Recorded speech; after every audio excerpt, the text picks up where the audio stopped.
All right, hello everyone, and happy day of the Lord. It is Sabbath, and I hope today we will have a good time together. And I hope and we pray that we Muslims, we will have Muslims who call us and give us an answer finally. Uh, one of the funny things about Islam that the Muslim they brag too much about their God, who they call him Allah.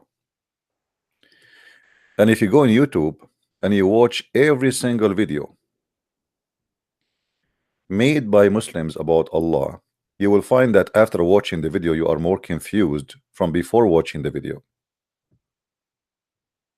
Not a single Muslim knows he is worshipping who. All what you know that there is a God, his name is Allah. I wish I can play for you some videos so we can die laughing together. Especially at those American convert like Yusuf State. When he tried to explain his new God, Allah, you will have diarrhea literally when you are listening to those Muslims. Now my Skype is open, and I hope that we will have a Muslim, whoever he is, he's a scholar, he is old, he is young, it doesn't matter, will call me and tell me who is Allah.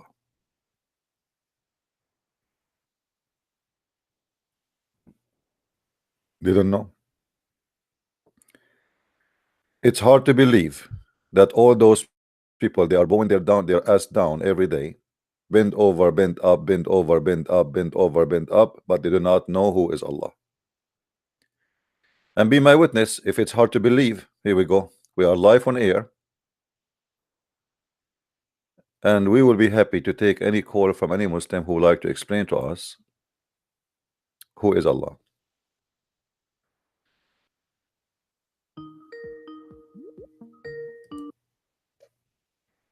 Hello? Hi, Christian friends. How are you? I'm fine. Do you hear me? I think you don't. Hold on. All right. Do you hear me, my friend? Here. How are you? I'm all right. So nice. Before you start your topic, I thought that I want to call you and ask a few questions about Christianity. If it's okay for you? Sure. Go ahead. Okay. So you know that I left Islam. Also, we have spoken a few times in the past. All right. I'm the guy from Germany. I understand. Who left Islam. So my English is not so good. But since I left Islam, I make some thoughts about Christianity. So because now there are two options for me. Also, I'm searching the truth. You know what I mean? I understand. And I hope that you can help me if also to get rescued my soul. I want to tell you why I left Islam, which also I speak, yes, and you listen. Yeah. Maybe then I can ask. Yes, so I left Islam because of rationality, because the Quran explains that it's a word of God, but so it could not be that there are contradictions, errors in science, historical errors, absurdities, and copies from other religions like pagans and tales and Christianity, Jews, that are for me the way to prove whether Islam is right or not. And I have seen that Islam is not right, it's not true. So I want to know what is the way of proof for Christ. Can you, because I don't want to judge Christianity like Islam with the same criteria. So I want to ask someone who is with Christ, what are so how can I find the truth? All right.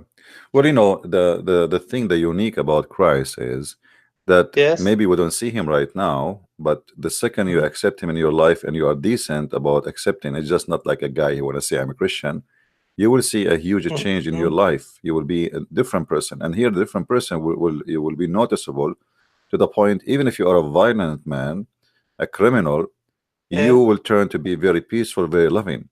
You see, when somebody convert to Islam, as an example, if he was peaceful all his life, And the second he converted to Islam, he turned to be an evil man. He want to kill people around him. He hate his family. In Christianity, it is the opposite. And here we find that there is a real spirit, and this is spirit of love. So there's for sure the Lord himself, he will prove himself to you, and this is something you cannot experience unless you became a believer. So but in your case, you are asking how I can be a believer before experience those things, right? So how I want to believe, but I did not see, I did not hold something in my hand. I believe the best way to know is first to study the Bible, the four gospel of Jesus, and you know, try to explore the teaching of Christ, what he is about, what kind of decency he have, what is kind of ethic he have, what kind, if everything he have is something match in what you looking for, then it's possible for you to believe in him. But yet that will not be enough. Then you are going to ask, you are going to, you know, for me, you have to pray to the Lord himself and say, reveal yourself for me. Let me know that you are, you know, make me really think of you and accept you. Can you do that? You are a true God. You know, there's tons of stories of people who they did that, and the Lord, he speak to them, and the Lord, he gave them a sign, he gave them a way to lead them to his direction. So it's not, also the thing is, so I cannot search for contradictions, or when I study the Bible, I guess that I will find contradictions too, or error in science, mathematical errors. Explain me why it doesn't matter if I find them. No, actually it matters if you find them. In fact, those are not really contradiction. You see, the problem is that those who they are speaking of contradictions, they are short of knowledge. As an example, if I say David, he have 700 rooms in his house, and different page says he have 20 rooms, that is not a contradiction, because each one of them, he report a story about certain time. So when I build my house, I don't have 700 rooms right away. I have 200 rooms, maybe I have one room, maybe I have no rooms at all. So people who have knowledge, they did not know this contradiction, because for them this is something like, it is not you see, when as an example, in the other day somebody told me about the 30 silvers. He said to me, it says in that book, the story of the 30 silver, but we go there, we cannot find it. This is contradiction. But there it mentioned the person who is the story about him, about the potter, who is the person who paid the 30 silver. So it mentioned there, and then you will find it in the book of Zechariah. So if you have knowledge, then you will not see contradiction. But if you have ignorance, you will have contradiction. In Islam is the opposite. In Islam, the more knowledge you have, the more contradiction you see. You know, so what is contradiction for some? That is because of their ignorance, not because. So you studied for yourself the Bible, and you, well, I am like everybody. You know, I heard of those contradictions before, like you know you are saying now, and I did search them, and I found they are silly and stupid, and there's nothing there. So you can study all the contradiction people they are saying, speaking about, and you can research the answers, you know, of the Christians. Now, for sure, some Christians, they struggle to give you an answer about certain issues, but that not because, again, not because the Bible have an issue, because themselves they are limited with knowledge. You know what I mean? Okay. Like when Jesus speak in his time to the Jews, as an example, he said to them, "What do you say of the Messiah?" The Jews, they said he is a son of David. Well, nobody can really say he is not, because this is what all the Bible speak about. He is a son of David. I have no knowledge about. No problem, my friend. I'm just giving you example. I'm just giving you example. It's not about David now. Okay, so it's just an example. Okay, he said to them, "Well, if he is son of David, then how David himself call him Lord?" Now, if you are a person who do not know where David called Christ Lord, you will be wondering, where is that? This is a contradiction, right? Where? But if you are a person who have knowledge, you will know that this is something, a quotation from the Old Testament, and it's exactly saying as he said. So when we speak without knowledge, we make a foolish judgment, you know. So read, study first, and then try to research again. Don't search for the contradiction before you study. Just study. Okay, understand. Because that will avoid you from making the mistakes. It's like somebody going in the highway and he's complaining about the highway, but he don't know even how to drive in the highway. So first you learn how to drive in the highway, you learn about the highway, and then you go and then examine the highway if it's good or not. Okay, I understand it. Okay, there are no contradictions, no mathematical errors, no error in science, and when I have knowledge or ask someone as an example, some they say to you that there is an error in manuscript, let us say writing, because people write by hands, right? Yeah, people write by hands. But even though I don't agree those are error of manuscript, because at the end of the day they are corrected by the manuscript writer himself. So it's very normal. Like now, if you read my book, you will find some errors there, right? But those are not error about the religion. Those are error about the grammar, error about language, correct? Yeah, okay. I understand. So we as a Christian, we believe the Bible written not by the hand of God, it's written by the hand of people. And as long as it's written by the hand of people, people are people. So people can make a grammatical mistake, they can make an error, but it's not God error. Okay, but that are answers which I looking for. So because people have written it, it's the word of God, but what types of mistakes can I find for me and can say that is because that human no, you see, when God he say, it's God he say. When a human he say, it's a human he say. So if I say something to you, let us say now from this conversation, I say something to you and it was wrong, this is the mistake of a Christian prince. But if I am claiming to be a prophet of God and the one is talking is God now, and then that is wrong, that is mean that is a mistake of God. Okay, so some prophets are who talks they made mistakes, and that prophets are people, my friend. Even the Bible confirmed that prophets. No. I want to know how to. I want to know what is my glasses when I what type of glasses I have. I understand. So we don't go. Listen. Let us not waste time. It is not the prophet who will bring God to you. It is God who bring God to you. Which means prophet himself, himself, Peter himself, Jesus, he said to stay away from me, Satan. Imagine this is Peter, stay from me, Satan. So here we go. This is Peter. Peter, he took his sword and he cut the ear of the soldier. Jesus, he rebuked him. He said, why you do that? So if Peter himself is speaking, but it's not Jesus, that is Peter speaking. If Peter he says something, that is Peter. You judge Peter by what he said. You don't judge Jesus by what Peter said. Now, okay, I understand. So they are positive. You said you don't want to waste time. Positive miracles are prophecies. I can watch prophecies in the Old Testament and New Testament, right? Prophecies, and the most important thing for me, my friend, for you as a person looking for the truth, that God himself, he will reveal himself to you. It's not just reading the book.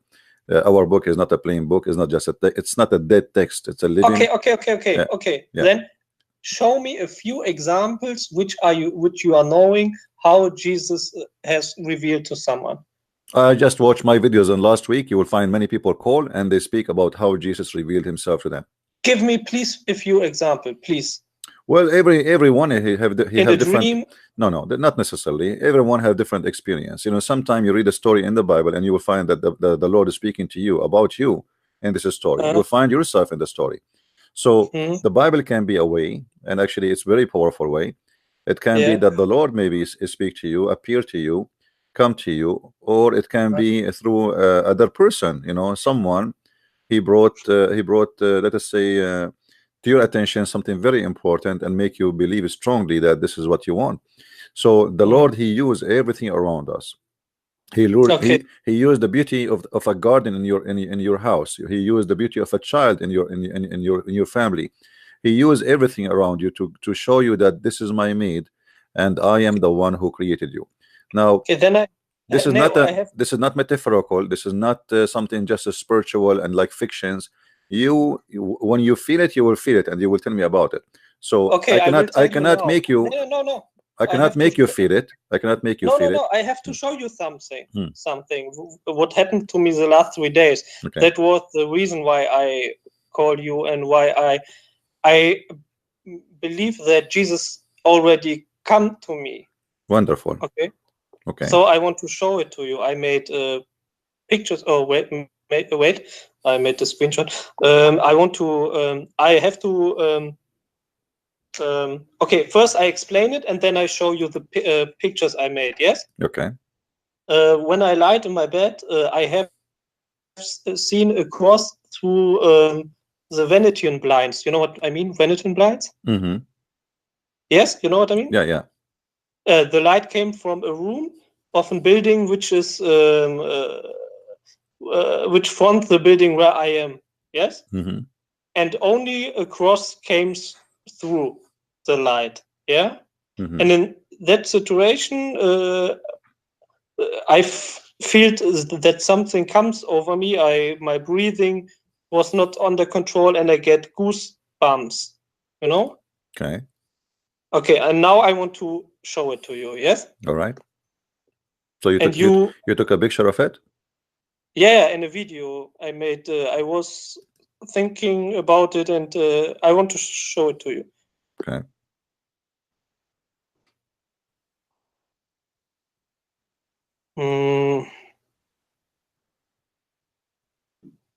So if you receive a message like this, I don't know, what are you waiting for? Already he came to you. You know, you are thinking about him. I already accepted it in my heart. But I have the fear that I get away in the future. You know what I mean? Therefore, I wanted to hear, and you gave me. Follow your heart, my friend. Follow your heart, and your heart is you are a good person. You are not a bad man, so your heart will not take you to the wrong direction. You know, as long as you accepted the Messiah in your heart, that's it. You know, I remember you when you called me. You know, we debated, me and you, and then you decide to leave Islam. You remember? Yes. Right. Okay. Since you did make that decision in your heart, do you feel like you made a mistake, or it was a good decision? No. Okay. No, it was a very good decision. Okay. You have to zoom in. Want to show you more. Yeah, I see it actually. Do you see the cross? I see the cross. That's really strange. But wait, next day a cross came again, but in another position. Wait, that was the first day, and then. But there's nothing there, right? It just looked like a cross, but there's nothing there, right? No, that's wait. I think you sent you a picture when it's day. When I have the light on, my room is very. No, actually, it's filthy. dark. It's dark room. Wait. I sent you now a picture when I made the light up. Right. It's for me. It's very dark. I see only the cross. I see like the behind of like the window or the wall. You know, that's what I see. Wait. Then watch the second. Sorry, my room's very filthy because I have a Don't worry. cold. You became when you make. Do you see the picture? That's strange too. That's when I have light on. But when I make light but how off, the light come? I mean, how in the world this is gonna happen? You see, guys, the light is on. Still, there is a light in the wall which have nothing to do with the original light coming as a cross. No, wait. It's from. Wait. I show it to you how. That's really amazing.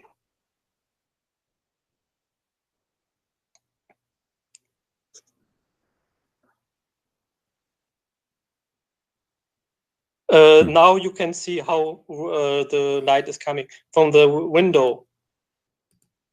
Okay, let us see this one. Yeah, I never saw something like this before.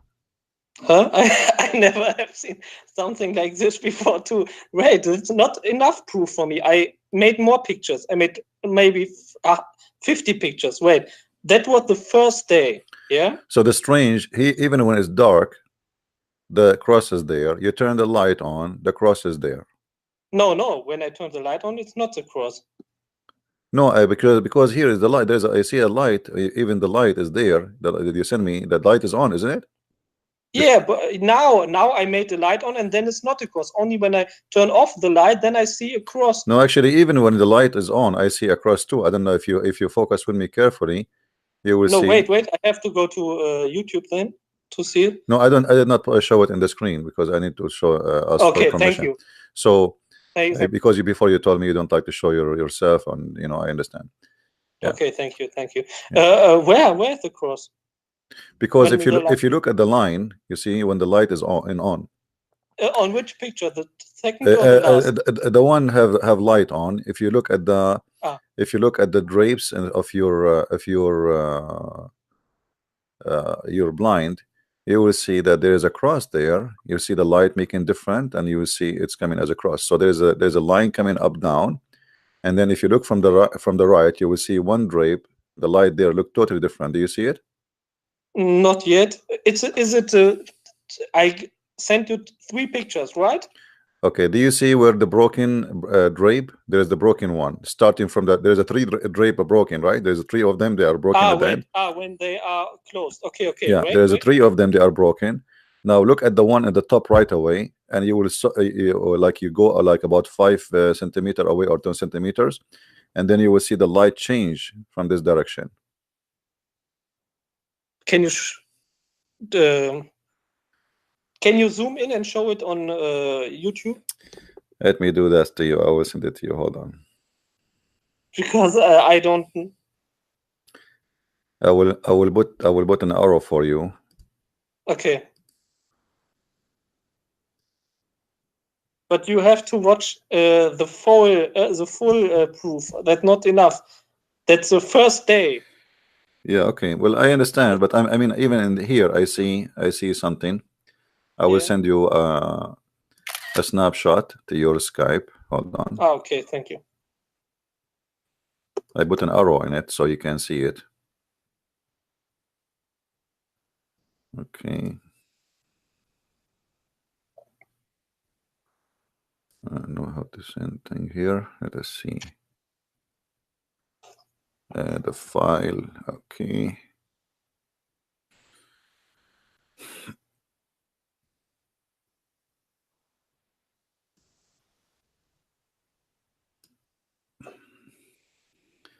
Okay, take a look.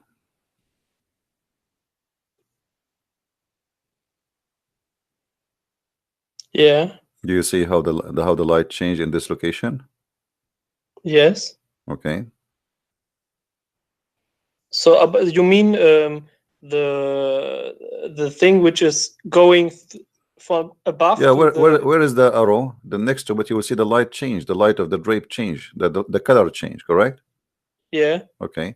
Well, this will make a cross, even when the light is on. No. But I can't see the whole cross. You mean the big light is the big light, and there's a light in the middle. You see different color. It's making different color from all the other colors in there, and then it's continue to the other side of the cross. Okay, I see it. Okay, I see it. Yes. Yeah.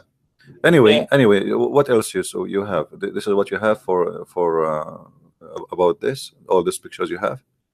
No. Wait. Okay. I show you on the next day that the cross came again, but a few centimeters below. Okay. But did you investigate? Did you try to investigate the light? How the light is happening there? Is there another source of light or anything? What is making it? Yes. I sent you. Watch the 3rd picture. It's the light from the neighbor house, from the from the room. But this has never happened before. The light is always there, but never saw this before, right? Never ever I have seen. I'm living here since 3 months. Okay. I never have seen it before. And now the 2nd day, the cross becomes a little bit below, because I make the thing. What is the word? The Venetian binds up and below, and then the next day cross again, but on another place. You see it? Yeah, I see it. You have to understand. I didn't search a cross. I was lying in my bed, and I have on the first day, and then I just look up, and then I see a cross, and then I get the breathing and goosebumps and such like this. And I was praying, thank you. Never became a sign like this when I was praying to Allah. And then next day I was looking a video, the song Mary, Do You Know? You know the song? And then I looked again up, and then I have seen the cross. Do you have seen that it's another location? And you said you have like a breathing, like you felt something, right? It's not just seeing the cross. On the first time, yes. Okay. It was, I have felt anything, something. So my friend, you know, this is a sign. You are the only one can see it, and you are the only one can believe it, because simply it's happened to you. For me, I just see a picture, and I am a believer without seeing any sign of anyone. I'm a believer. I'm a strong believer. But for you, I think the Lord is speaking to you in his own way. As I said to you before, he can deliver to you things to you. He can deliver a message to you in anything around you, even by people around you. So it's, and you said you accept him in your heart, right? Yes. So what is missing? That's it. You know what I advise you to do? That's it. Read the Bible. Yeah. Read the Bible and go to a church and do baptism. Then you are a Christian, my friend. And then you will see how you will notice after the baptism, after you became a Christian for real, you know, you will see more signs in your life, how your life will change. You will be a different person, a new person. This is why we call ourselves born again Christians.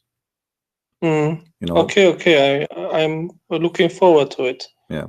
Well, I'm so happy for you, my friend. That's you accepted the Christ in your life, and we spoke to you not long time ago, just a week ago or 10 days ago. Me and you, we spoke. You were a Muslim at that time.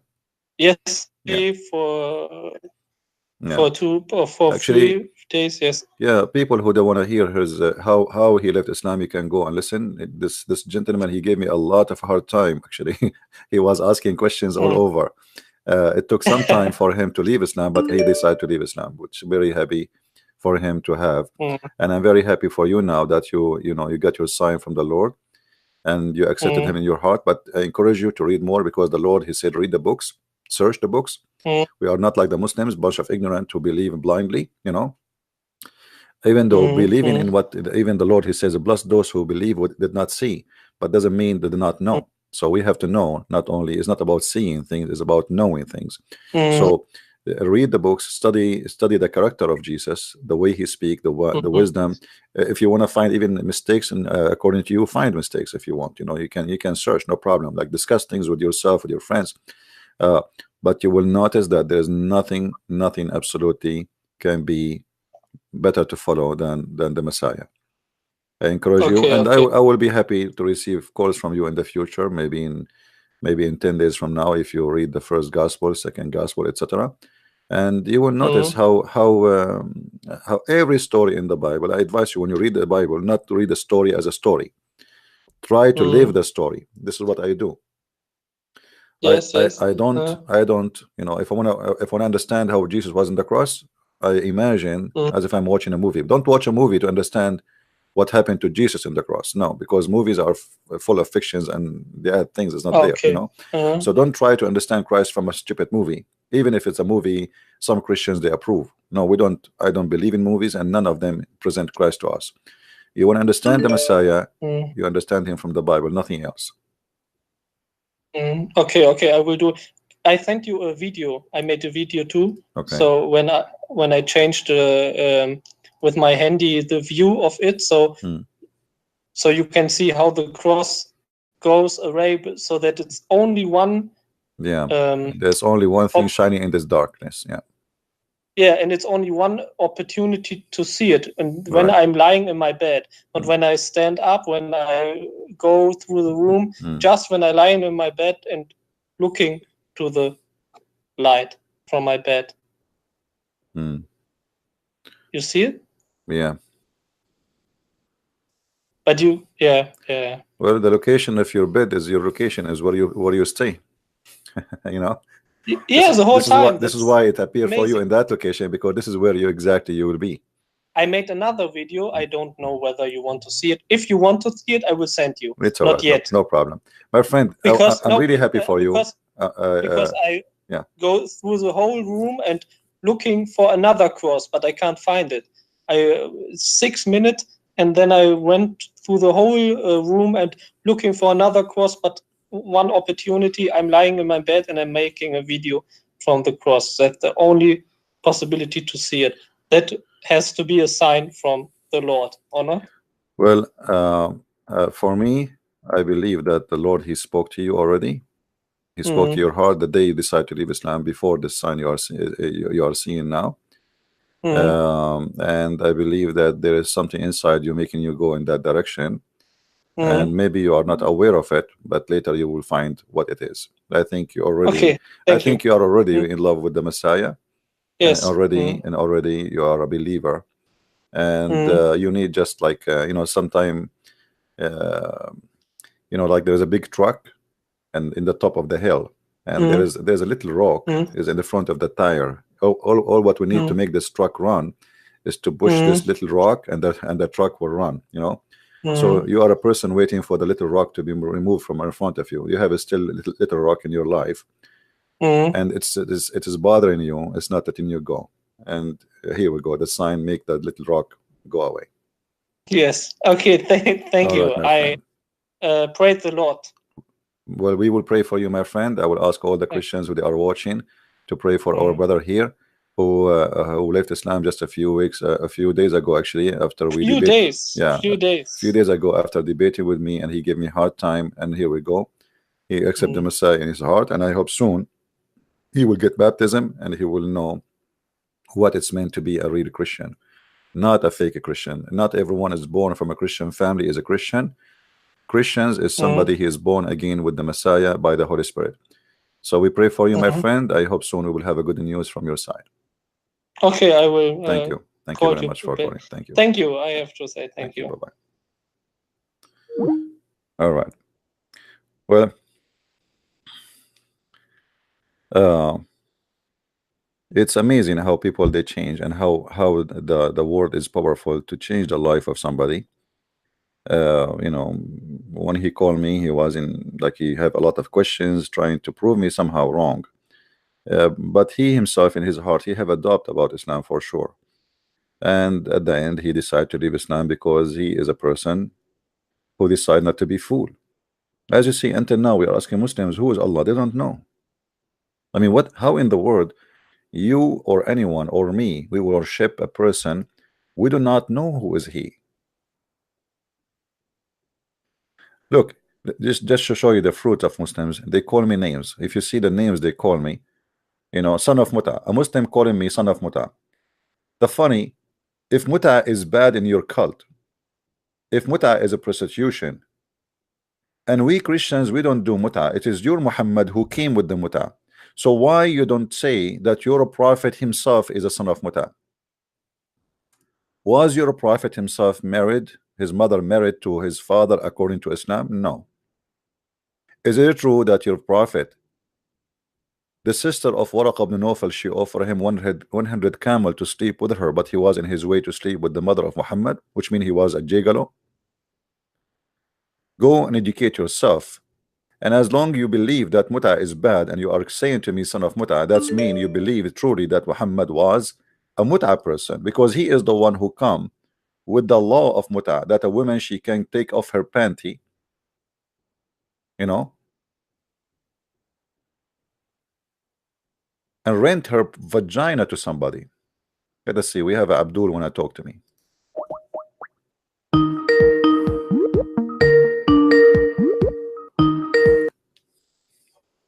Hello.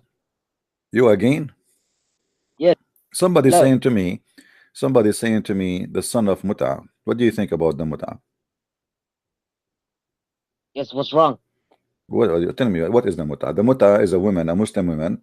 You see her in the elevator, you say to her, take off your panty, I will give you $10. What kind of God he teach you such a teaching?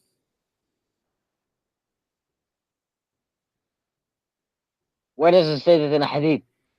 In the hadith does not say you go in the elevator, if you mean the elevator, but in the hadith says Any man, any woman, they like to have bum together for 3 days, 3 nights. It's up to them. You know, is that right? Yes. Okay. So Yes. what kind of a prophet and what kind of religion it says such a thing that any woman, any man, they want to have bum for 3 days, you know, as they say in Asia, boom, you know, boom. So your prophet Yes. says if any man, any woman agree to do boom and for Yes. 3 days or 3 nights and they like to continue or to increase or decrease, it's up to them. So we have a religion of boom and we have a prophet of boom, but yet you Muslims, you speak too much about dignity. Yes. What's wrong with sex? Nothing There's wrong, absolutely nothing wrong with sex, yes. but this is not about. This is just. This is here just prostitution. Yeah, you know, a Muslim woman.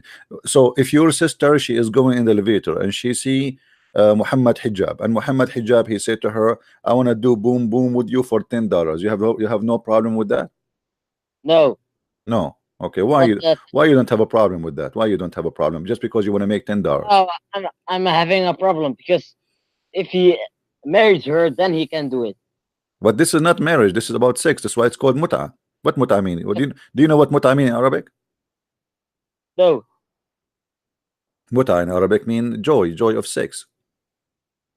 Yes, but it only says here you can do it for if you are married to her. What marriage? Where is the word marriage? Do you see the word marriage? This is the translation, fast translation. It doesn't say. It says أيما رجل وامرأة توافقا فعشرة. If a man and a woman they agree to do ishra, which means to have sexual relationship for 3 days, 3 nights. If they like to increase, they increase. Where is the word marriage? This is a fast translation. In the English, there's no. In Arabic, there's no marriage. This is boom. Your prophet is the prophet of the boom. No. If you compare Muhammad with King Sulaiman, then we have a big problem. Sulaiman did boom by mut'ah. He offered women $5 to take off their panty. Your prophet is telling you, your prophet is telling you. You just said that if your sister she go in the elevator with Muhammad hijab and he offer her $10, you have no problem with that.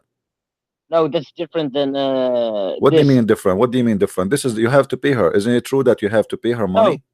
What do you mean no? What do you mean no? You don't have to pay her money. No, you have to pay her. You are a liar, my friend. You are a boom guy. Read the Quran, chapter 4, verse 24. It says you have to pay them their wages. This is talking about muta. This is muta. We are talking about muta. So all this time you are talking, you do not know we are talking about what? I told you since you called me, we are talking about muta. So muta is something you pay to a woman. You pay money to a woman to take off her panty. You do boom, and thank you very much. Praise be to Allah. What kind of religion this religion is?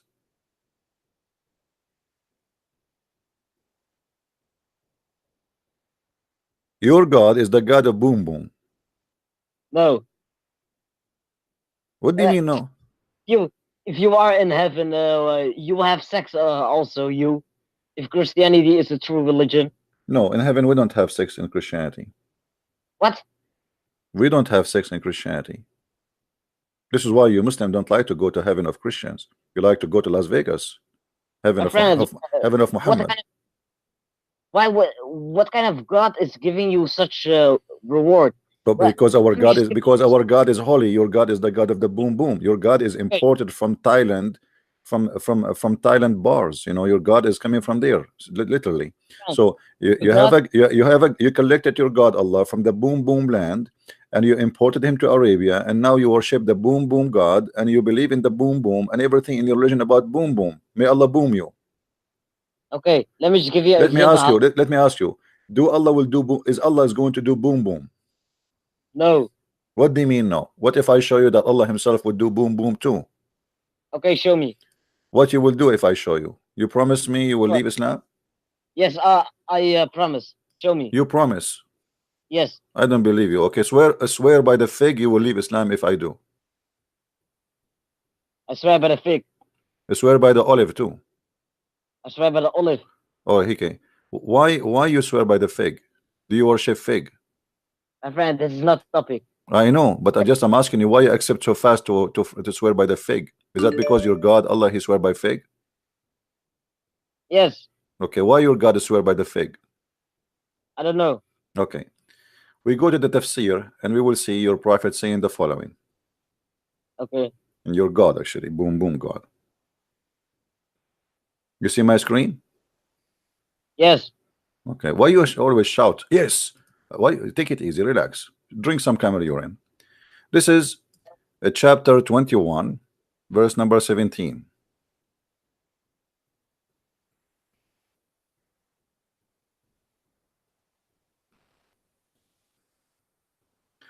Does it say that your God Allah, if he desire to have boom boom, he is going to have boom boom with the black-eyed women or the angels of God?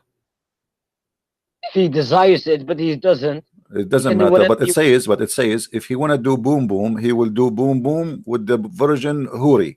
Yes or no? If your God wants to do that, he can do that. Okay. So why you said to me, if I show you that your God will do boom boom, you will leave Islam, and now you'd have no problem with it. So you agree that your God, he will do boom boom? No, he doesn't. What do you mean he would do? Here we go. It says this is your Muslim. This is your Muslim false translation saying, had we desire to have some boom boom, which provide us some boom boom child, we would found it with ourselves from among the beautiful eyed Huris. Your God Allah wanna do boom boom with himself, and he called boom boom himself is the black-eyed women. How Allah? Okay, explain to me. Explain to me. Allah is going to do boom boom to the beautiful eyed women, and he called himself ourself. Okay. If he desires. If he desire, that's mean he have a penis. Because if you desire and you don't have a penis, that will be a problem, right? Oh, if he wants to have do a your penis, God like, Allah, do your God Allah, is your God Allah capable of doing boom boom with the black-eyed women? Yes or no? She's yes. Yes. If you got what? Yes. So Allah, guys, Allah, he is capable of having sex with the black-eyed women. So how you Muslim, you say to us that Allah is not a man, but he have a penis of a man? My friend, if your God wants to have sex, he can also do that. It's God. He can do whatever he wants. Suddenly your God can do whatever you want. When you want, he don't know. You see, when we say to you, do your God have a son? You say, no, he don't have a son. Now your God, he can do whatever he want. Okay, how? But in order to do whatever he want, he have to have sex with the women. He have to have the nature of a woman. How you can? Because the women, she have a private part of a human being. In order to have a sex with a human being or a female, you have to have a private part of a human being too. So do your God Allah have a penis of a man? Oh, he doesn't have a penis. So what he will use, his finger? No, he's not gonna have sex. But you just said to me, if he want, he can. Of course, your God too. So if he want, he can. If he he can do it by what? Using his finger, using his nose, using his toes, using his what? What he will use exactly? Yeah, if he wants, he can have a penis. He can have a penis. Where he will get the penis from? He will create a penis for himself. No, he will wish it. Or create. Oh, so he says, I wish I have a penis, and right away, like boing, something will come from between his legs, and he will have a penis. Oh, I mean like snapping his fingers, and he will have a penis. He snap his finger, and the penis will come out. Yes, I like that. Wishing. Exactly. Like him, like this, huh? Like this, and the penis will come out, boing. Okay. Yes. My friend, I hope that your God Allah will not snap his fingers when you see him and your head in the front of his, because the penis will come out and you will be in trouble. So, my friend, don't say me, my friend. I want to ask you here. Do you see the way it says ourself in the text? Do you see where it says ourself? This tafsir al-Jalalain is a complication. Why it says ourself if Allah is one?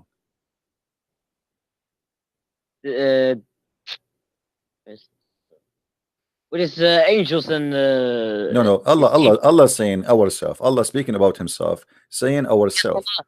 Allah says we. No, but here he says ourself. This is different. He is going to have partner with ourself. Are you saying to me he is going to F himself? So now Allah, he snap his finger, his penis come out, and then he do F himself. Are you saying that? My friend, if Allah wants, he can create 10 universes. No problem. No. Listen, Allah here is going to F somebody. Don't tell me he said ourself, and he said what is ourself? He said ourself from among the beautiful eyed Huris. So there is female Allah in Islam. There is female Allah. Her name is a beautiful eyed Huri. So the Huris are from the cousins of Allah. Otherwise, why he called them ourself? My friend, Why are you? Okay, let me read this verse. Snap your finger first. No. You snap your finger, maybe the penis of Allah will help you. No. Okay, no problem. Keep it in the panty. I'm saying that to you because he will never have any. If you snap into tomorrow, nothing will happen. Trust me. But anyway, keep trying. Okay, my friend. If why is your God? If your God is so such a nice God, why? For example, if a really good woman, she does a lot of good deeds in your religion. She helps people. She spent her whole life helping people with good deeds. And then someone comes. He didn't have a good life, but Jesus still forgave him, and he entered heaven. Why would he have the same reward? Why not saying yes? This person will go. Anybody understand anything, guys? Okay. Snap your finger before you speak to me, because I have no idea what are you talking about. Don't change the topic, my friend. Ourself, Allah, ourself is going to have sex with ourself. Who is ourself is going to F ourself? Explain to us.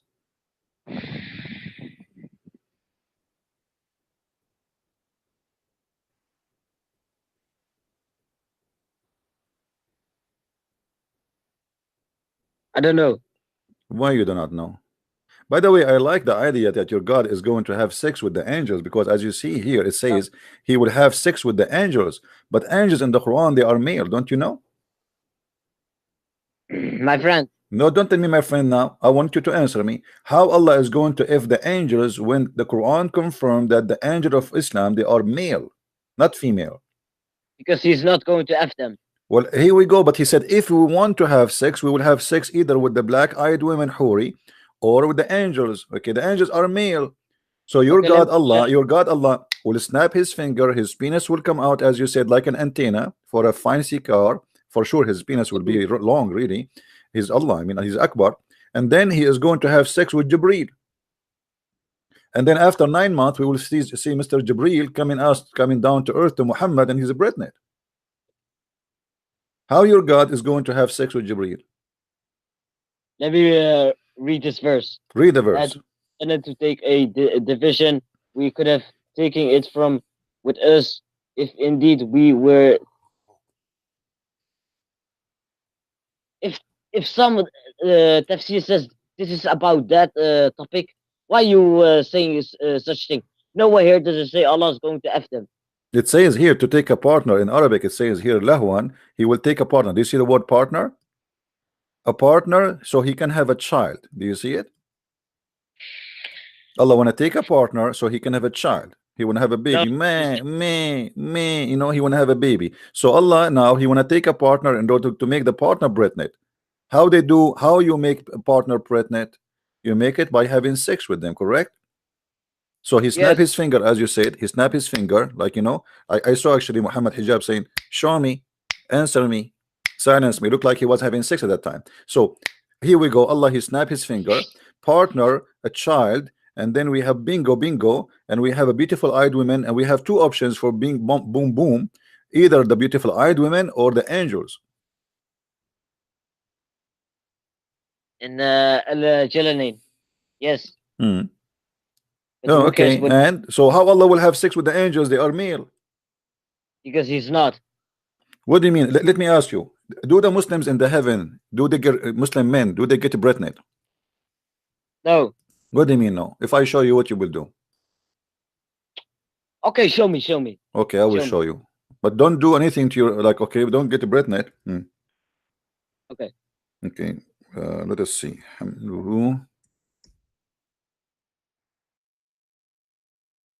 You know Christianity? Don't tell me no Christian. Here we go. The Quran. Don't change topic. You're a prophet. He said, if a believer he want to have a child in paradise, he will be conceived and born, grown up in a short while according to his desire. So you is going to be pregnant, and you will deliver a boy or a or a baby. You tell me how you will get pregnant and you are a male. Yes, it's about women. This is not about women. It says a believer. The believer, speaking about men. Here we go in front of us. Al-mu'min, not al-mu'mina. In Arabic it says al-mu'min, which means male believer. Al-mu'min. Let me highlight for you. Here we go. Al-mu'min. Do you see it? Al-mu'min. So not al-mu'mina. So when a believer, when a Muslim man believer, he wished to have a baby, he is going to get a breastnet and he will deliver the baby in less, actually in Arabic it says fi sa'a, which means in less than 1 hour, in less than 20 minutes actually. Okay, so you are in heaven and now you wish to have a baby and now you get a breastnet. How you get a breastnet? Who is going to make you breastnet? It's your wish. Allah was. So is Allah is going to bang you? Who is the one who is okay? Who is going to put a baby in your and the baby will be where? In your stomach, in your liver, where the baby? You don't have a womb, you're like a woman. Speak. Allah says, whoever wants a wish, and I will grant his wish. Okay, so you wish to have to get screwed by Abdul like you know, and he snap his finger, he do bang bang beam boom, you know, boom boom to you, and suddenly now you are a breastnet and you deliver the baby in less than 20 minutes. That's wonderful. But now we have I have a question for you. You are a breastnet and you are going to deliver the baby. The baby will come from where? Okay, first let me tell you one thing. Tell me first. The boom after the boom boom. Now you are a breastnet. In 20 minutes you have a problem. The baby have to come out. Where you will deliver the baby out from? I am going to answer your question. First, you will not have a sex with a man. Secondly, I don't know where he will come out. So how you will have a baby? But just by wishing, you get a breastnet. Yes. Okay. Now let us say you snap your finger, you made your wish, and you are a breastnet out, and you have 15 minutes exactly to deliver the baby. Now where you will get the baby out from? I don't know. What do you mean you know? You have to find the solution, otherwise you're going to explode. Where the baby will come out? I will give you options. You deliver the baby from your anus. How big is your anus? Everyone in that Jannah will look like 30 meters long, I think. Oh, still the baby is going to be big because you are big too. Doesn't that change nothing? What are you saying? You are going to lay eggs? You came a chicken there? So you will give birth to a baby, and the baby will fit with the size of the parent. The baby will not be little chicken. Is going to be a baby.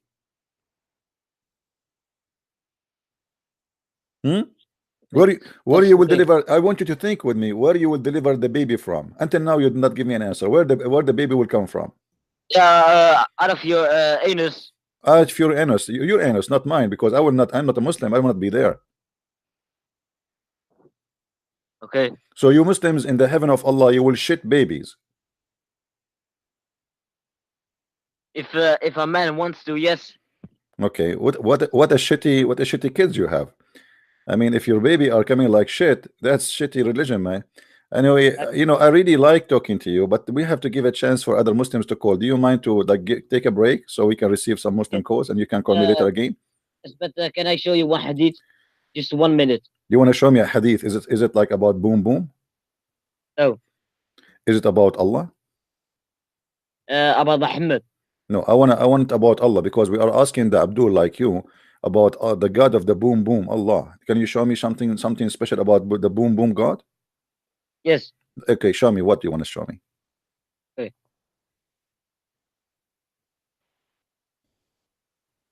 Okay, you send me something in the Skype.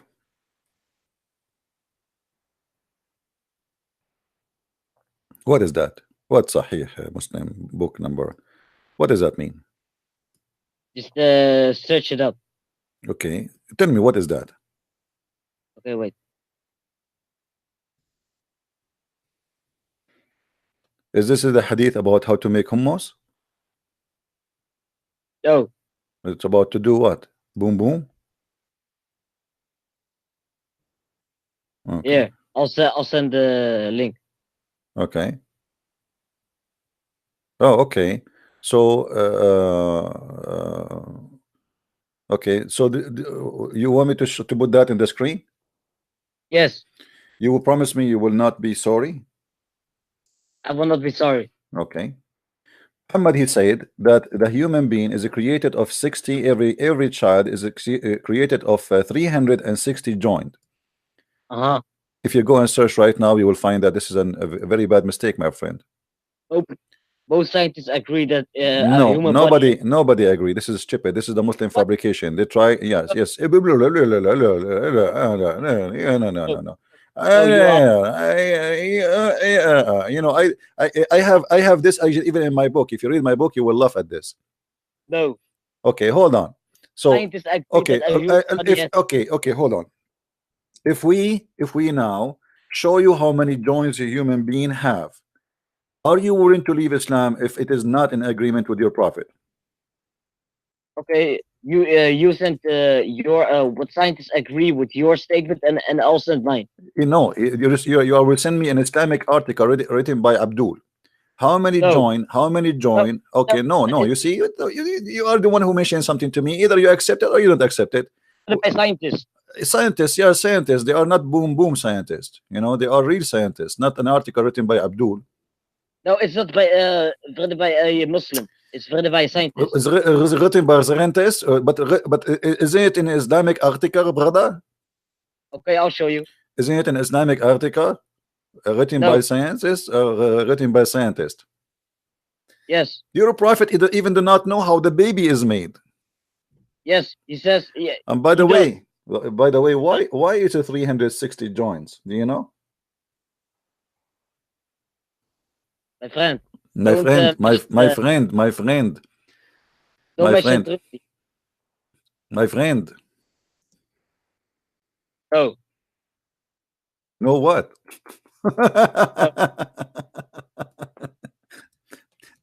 A bankrupt religion. They are trying to find anything, you know, because what they do, they try to the same as they do when they speak about the Quran, speak about 7 layers, and they say this is the atmosphere.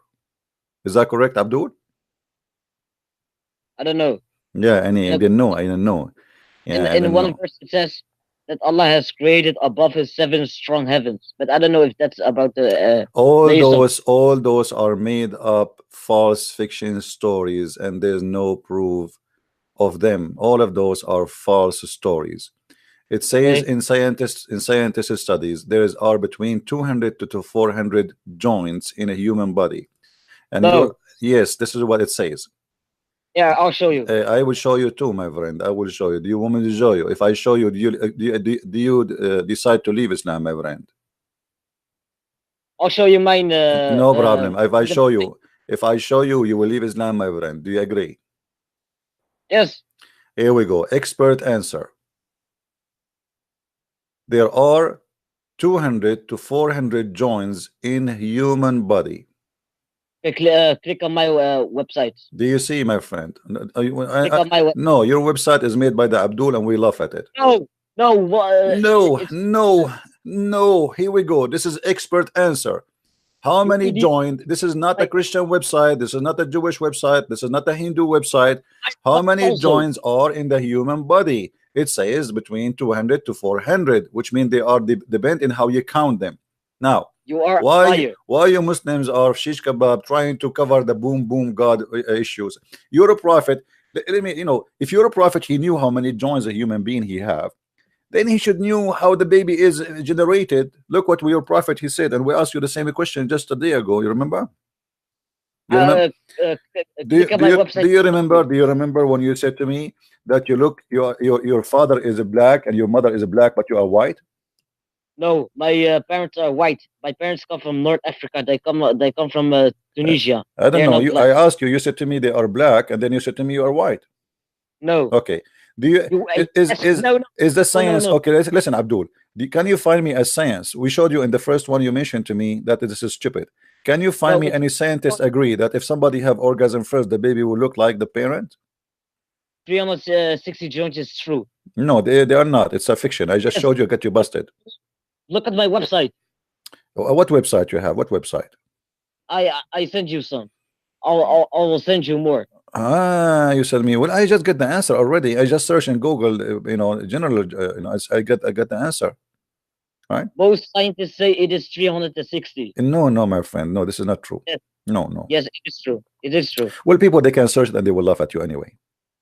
No, okay, search. Okay, how your prophet, let us say for the sake of argument, your prophet who came with a number which is accurate about the joints of the bones. How your prophet he says such a stupid thing here? What? What? If your prophet is scientifically accurate and he is the Lord of boom boom, how he says such a stupid thing that if the man have orgasm first, the baby will look like the father. If the women have orgasm, the baby will look like the mother. So what's stupid? But this is stupid, my friend. So he is wrong about the joint, and he is wrong about how the baby is generated. In the Quran, hold on. Abdul, No. in the Quran, look at your, do you know what your God is in the Quran? No. Not only your prophet is an idiot, it's your God too. Look what the Quran says about how he made the baby. Mr. Joins. Look what the Quran says. The Quran claim that Allah, when he created a human being, he made the blood, he made you from a sperm, and the sperm became a congealed blood, and then No, not don't blood. Because Allah is a cleaning leech. Leech? May Allah Yes. may Allah leech you. Should I snap my finger now so Allah can leech you? What are you talking about? What leech? My friend, Allah is leech. What leech? Where is the where is the word leech? Listen, in that time, people didn't know that the embryo would actually all the verses in front of us say clearly that Allah he made you from a congealed blood. Here we go. Is this your Islamic translation or my translation? Do you see it? Listen, the English translation is made from my friend, I do not need English translation. I am an Arab. Here we go. ثم خلقنا النطفة علقة فخلقنا العلقة مضغة فخلقنا المضغة عظاما فكسونا العظام لحما. And now, if hold on, Abdul. Don't make me snap my finger. The last time I snapped my finger, your God disappeared. So look at this. Your God, not only he says that the sperm will become into a clot, he said something bigger than the poo in the beginning. He said that after he made you, the sperm transform into a congealed blood, and then that clot is going. Hold on, and that clot here, you see the clot.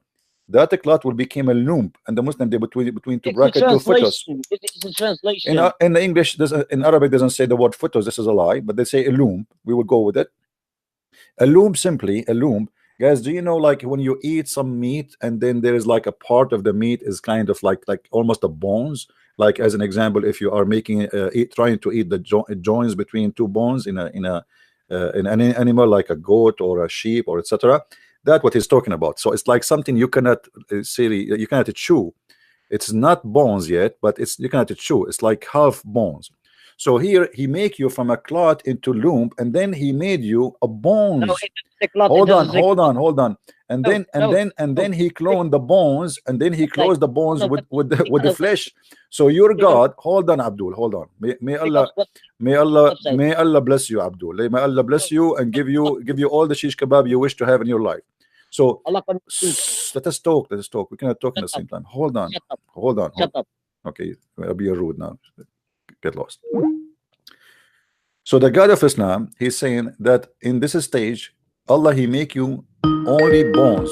Don't call me, no. Don't make me block you. Don't make me block you as before. I will give you. You can call me after.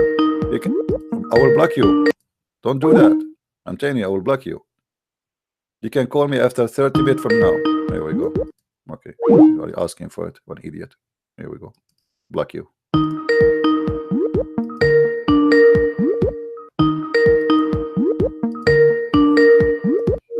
Are you happy? You are blocked. We have a Muslim. His name is Murat. I hope you are not Borat. Answer, Mr. Borat.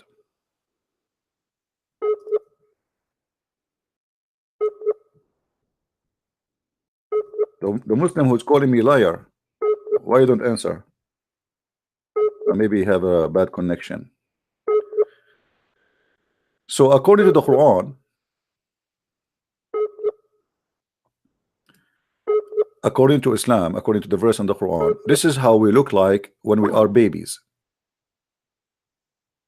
And then at the end, Allah will close us with the flesh.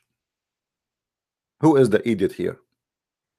So after you are completed as bones, then after that, Allah will clothe you with flesh and skin and nerves and blood. Who is the donkey here? Mr. 360 joins.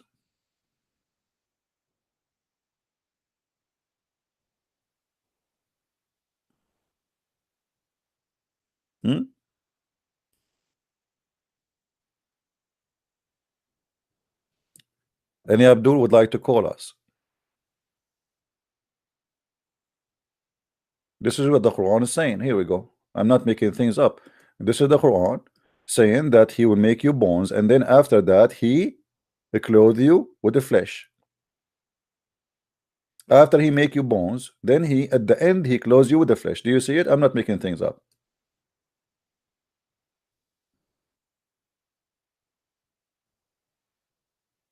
Any Abdul want to say something?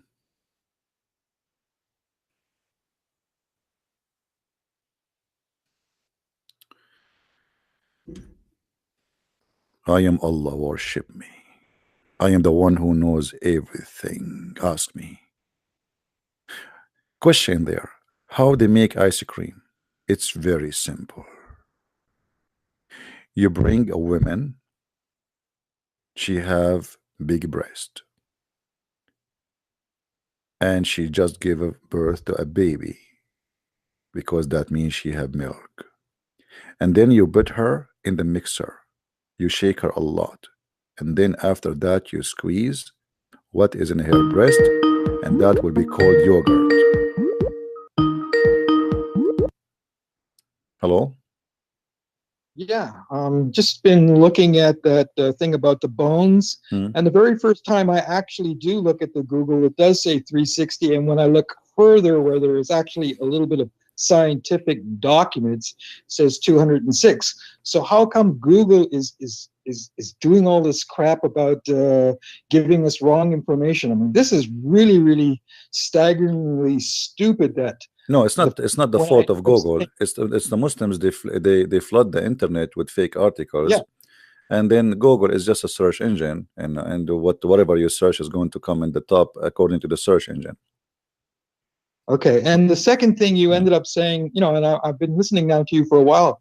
You're ending up saying that like there's no prophecy in the Quran, but it looks like there's many donkeys. So I think they got that one right. Yeah. Well, I don't know when I insult donkeys, because I've been told by in America you cannot insult donkeys because they have rights and we have to respect them. So I decided not to call donkeys when I speak about Islam, because the Donkey Association, they sent me a letter. They say they will sue me if I call Allah a donkey again.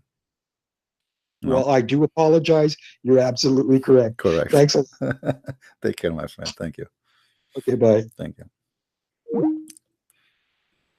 We have to show respect to the donkeys, please. I mean, come on.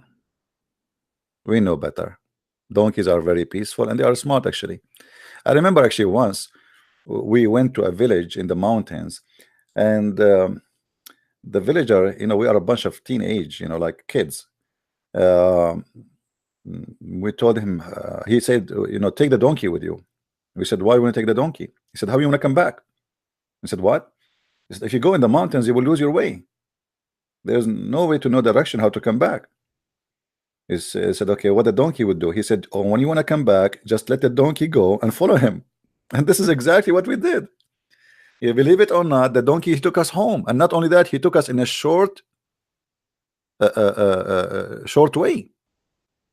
So we say donkeys are stupid. The fact, here we go, we are the human, do not know how to come back, but the donkey, he can take us back.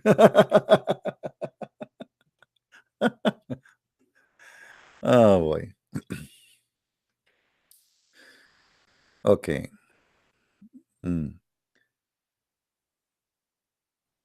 Somebody says to me, you are misleading that our God Yahweh, and let me show you this text of this guy. This guy is saying to us that Yahweh and Allah are one God and the same God. Please, your independent Quranic response will be highly appreciated. My friend, in order to have the one God, at least we should have one heaven, correct? Is that correct, guys? I mean, as simple as that. If we have the one God, we should have one heaven. Do the heaven of Yahweh contain virgins and long penis and endless penis and sex and 70 years orgasm? I mean, this is silly. I mean, it's very easy. Secondly, in the heaven of Allah, you can just watch the video yesterday and the day before. You will see the Muslims agree that they will have sex even with their mother and their daughter and their sister and their grandmother in the heaven of Allah. So this is a very lousy satanic heaven. And the Muslim believe that in heaven of Allah there is nothing is called morality no more, which means everything is a sin in earth is lawful in the heaven of Allah. So when somebody want to say to you that we have the same God, he is the certified, I don't want to say donkey, I want to let us say mule. It's more safe because donkey, mule is not like he don't have a big tribe to support him, you know. Mule is not like a mule is a relationship, a one night stand between a horse and a beautiful sexy female donkey. So he is certified a mule. Same time, our problem with the Muslims is not the name of God. Let us say the Muslim, they change the name of their God and they call him Yahweh, they call him Jehovah, they call him Elohim, they call him Jesus. Still that will not make him God, because the God of Islam is a stupid, is a fool, and he have no ethic. So it's a foolish of anyone to say we have the same God. Anyone he claimed to be Christian and he say to you such a thing, leave his church immediately. He is teaching from the devil. If you ever heard me, Christian Prince, saying to you that the God of the Christians and the same as the God of Islam, that's mean a Christian Prince is a corrupt man, you should never listen to him for a second. And as you see, the God of Islam is stupid. He's not even exist. Who is a Muslim can prove to me that this God is exist? Have you ever heard of God? He says stupid things like this.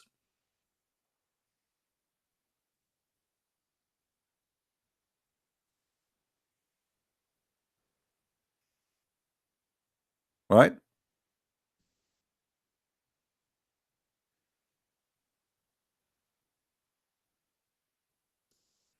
My friend, our problem with the madness of Islam is not a name. Oh, we have a Muslim here is challenging me. Hold on.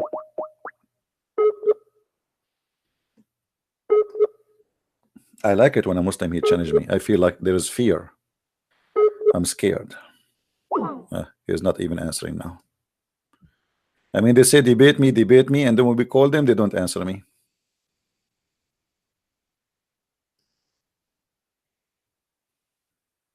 Do we have any Muslim?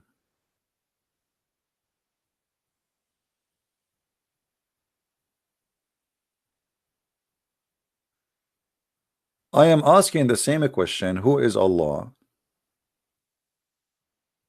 Since I was a teenage. And not even a one Muslim he knows who's Allah. Oh, what they say to me, he's a creator. Creator of what? Even that answer is not a good answer. Why?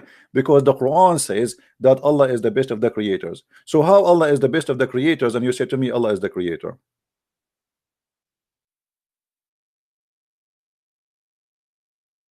And how foolish that Allah is to say that he is the best of the creators, which means he just admitted that he is not the only one creator. And here you will notice in the Muslim translation, they change the translation and they say that he is the best to create, but in fact, it is in Arabic, Ahsanul Khaliqeen, the best of the creators. If you change just the translator, suddenly the translation change. And this is why I say, don't ever trust a Muslim translation. They are certified lying machine. We just change the translator and bingo, suddenly he is the best of the creators. Did you ask yourself why they are trying to hide it? There's a huge difference between the best to create and the best of the creators.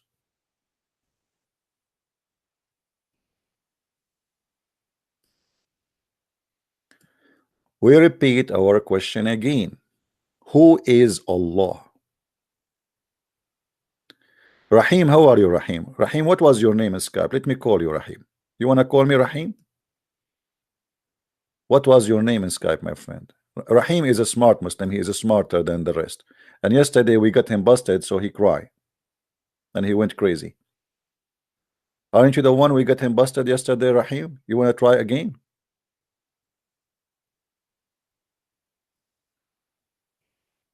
Rahim, aren't you the one we got him busted yesterday and the day before?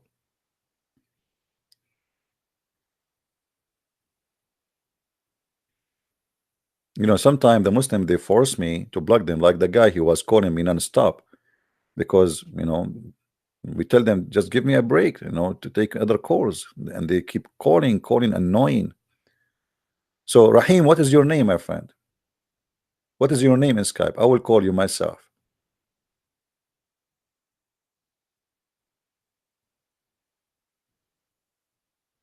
What's your name, Rahim? Guys, don't call him donkey.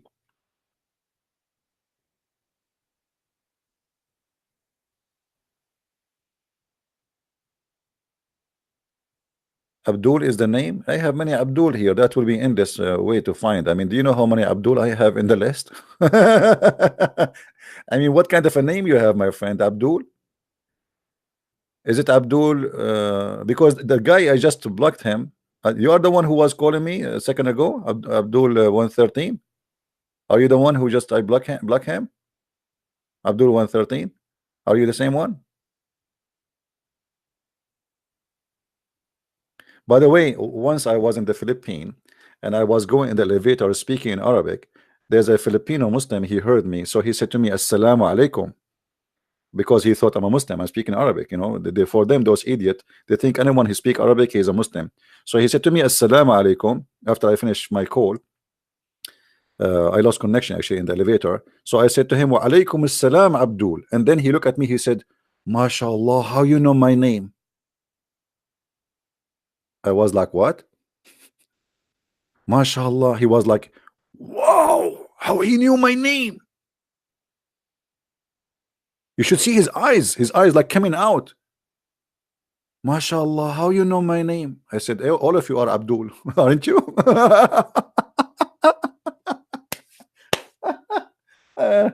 So he said to me, "So brother, I'm really happy to meet a Muslim Arab." I said, I am not a Muslim. I am an Arab, but I'm not a Muslim. Do I look like stupid for you? He said, "What?" And then I took him to I was going upstairs, so we changed our mind. I said, "Do you want to go and show you some verses and we can talk?"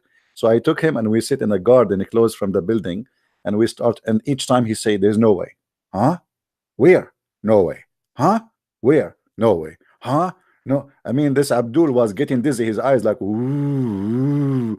And then he said to me, "I'm going to check it out. If this is true, I'm going to leave Islam."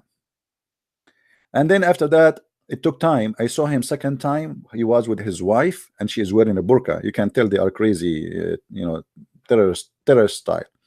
So when he saw me, with his wife, he don't want his wife to know that he spoke to me before. So he was like moving his tongue like, "Don't talk to me now, not now, you know." What a Abdul. Abdul, yeah, Abdul. So, who is a Muslim? Want to tell us who is Allah?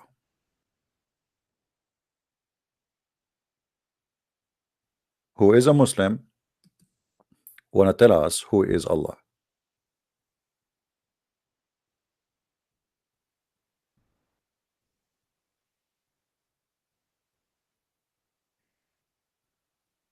Any Muslim? Mayday.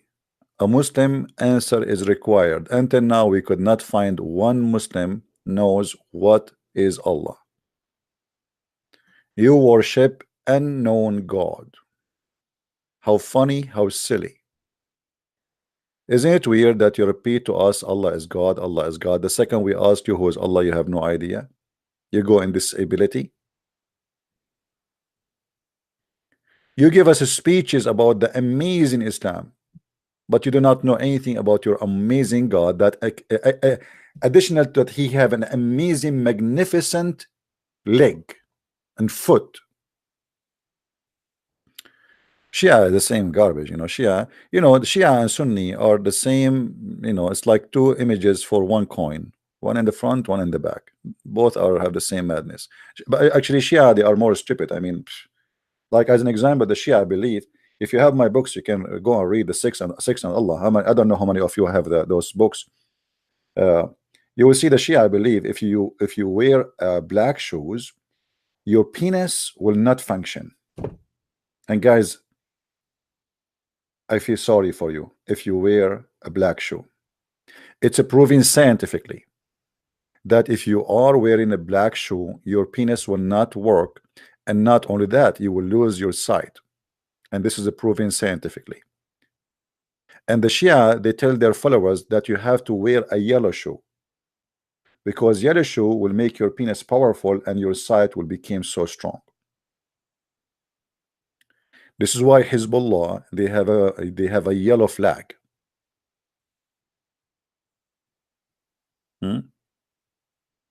I mean, don't go to the Shia. Shia, it will make you die laughing more, even from the Muslim Sunni. Like we saw the Muslim Sunni believe that in the heaven of Allah, a Muslim man, he is going to be pregnant. The Shia know better.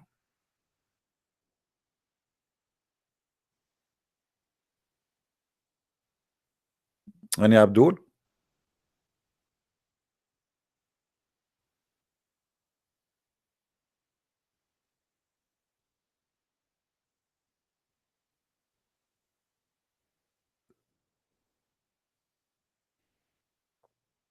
Zero Abdul?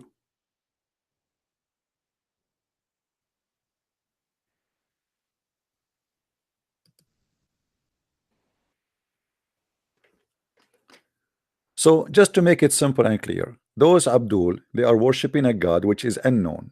All what they knew that he have a foot, he have a shin, he have two eyes, and he is short, and he have a curly hair, and he have a big ass. Anything else they don't know.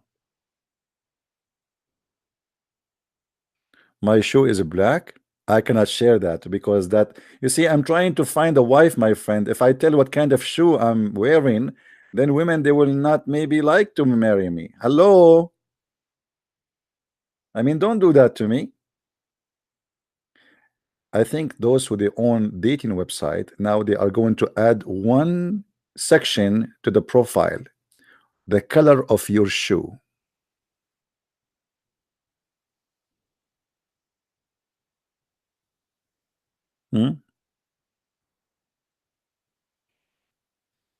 Actually, I find it very funny, by the way, that in the heaven of Allah, as an example, for those who do not know, all women, they will look the same. How they will look like?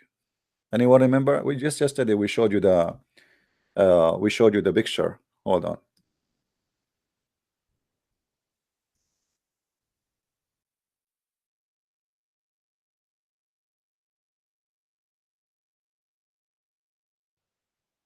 This is how women in the heaven of Allah they will look like. Let me show you the picture. And I am not exaggerating. If any Muslim he will say I'm lying, I will show you the reference immediately. I challenge any Muslim actually to say to me I'm lying. It's a challenge. Look at those high heels, you know. So imagine you go to a dating profile, all women they have the same look, the same see-through bones, because Muhammad he say you see through the marrow of their bones, and they have the same height, they have the same name, they have the same everything. And not only that, surprise, surprise, in the heaven of Allah, even men they will look the same. All of them, they will be 33 years old, the age of Jesus, and they will have the face of Joseph, because supposedly he was very handsome, and they will be very white, and they will be 30 meters tall. And by the way, some statement they say they will be 90 miles tall, 90 miles, and the women they will be 30 miles tall.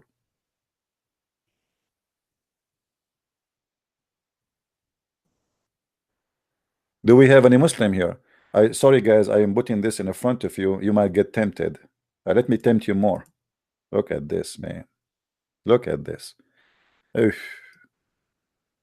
It's not easy to be single these days, and you see those pictures. Man, oh man, that's not, life is not fair. No, let me tempt you even more. Look at this. Oh boy, this is going really wild.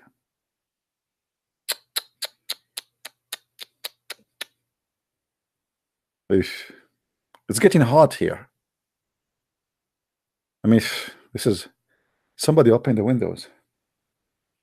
Why we are saying this is how women in the Islam religion look like? Let me show you, my friend. We are not making things up. If we go in the statement of Muhammad, he said the following.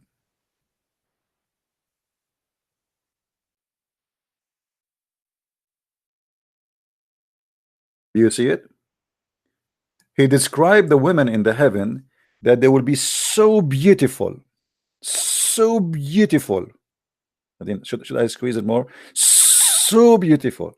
This is how beautiful they are. And the reason for him to say such a thing, that women, you will see the marrow of their bones, because Arab people, they like white women.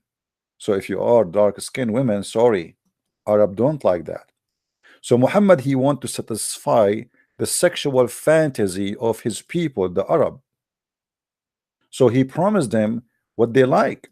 He promised them women, they are so white to the point they are so beautiful and they are transparent. I mean, don't you, all of you, wish to have a wife she is transparent, so if she ate the hamburger from your refrigerator, you will know who ate it? Be honest with me. How many of you went to the refrigerator and you found your sandwich is missing and now you do not know who ate it? You ask your wife, she say it's not me. You ask your son, he say ask mom, ask mom. Now nobody can hide the truth. You will see through. And they are so beautiful to the point they are transparent, and you will see the marrow of their bones and of their legs being seen through the bones and flesh. Do you see it? What do you want more? Be honest with me. This is the dream of every Arabian person like me. Let me close my eyes. I park my camel in the parking lot of Walmart. I go inside Walmart. Oh, the first woman is so big. I mean, why she is so big like this? Or the second woman, oh man, she's even bigger. Oh, forget about those. Those cannot be the version of Allah, no way. And now we go, I see through. Like I see even some women, they are showing their panties. I mean, but until now, I don't see anyone see through. I mean, I want to see through.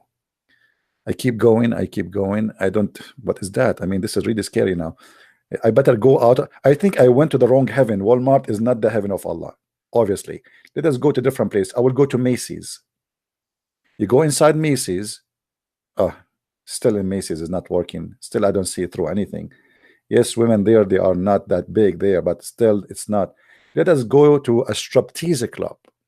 Oh boy, striptease club is getting closer. We see through, but not the skin. I mean, we see the skin, but we don't see through inside the skin. I mean, but it's better. We are getting closer. You know, I mean, we are there. Any Muslim? Go to Ross. What Ross? Do we have any Muslim here have any kind of explanation to us about what kind of religion you have? Yeah, big mouth, speaking about the amazing God. Oh, what we see is garbage. What is this? Are you really believing in this garbage?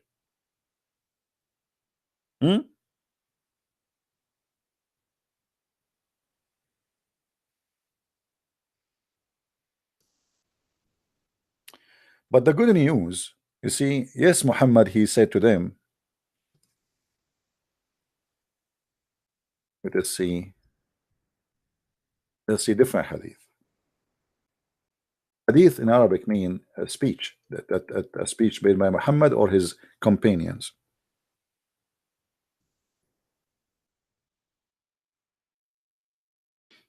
Let's see. You see here, you notice right away there's a hadith here is not translated because it is very stupid. So they choose. But look at this hadith. I like this hadith.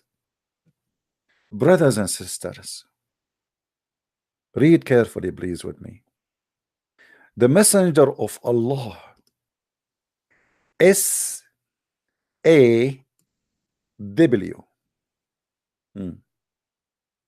You know, I tried for a while to understand what this SAW mean, and to be honest with you, I could not come to a conclusion. But because I'm very smart and I am different, you know, I come that I need to study this.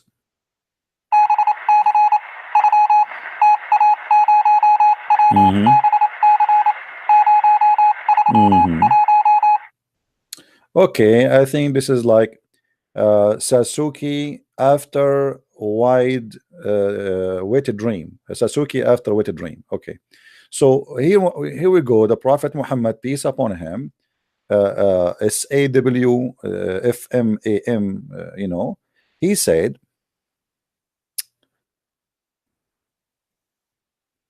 the list of the people in paradise in position is the one with 80,000 servant. Hold on. I don't know. I have my stomach cannot take this. 80,000 servant, and all of them, they are children's. 80,000. Why? How many sandwiches I will eat a day?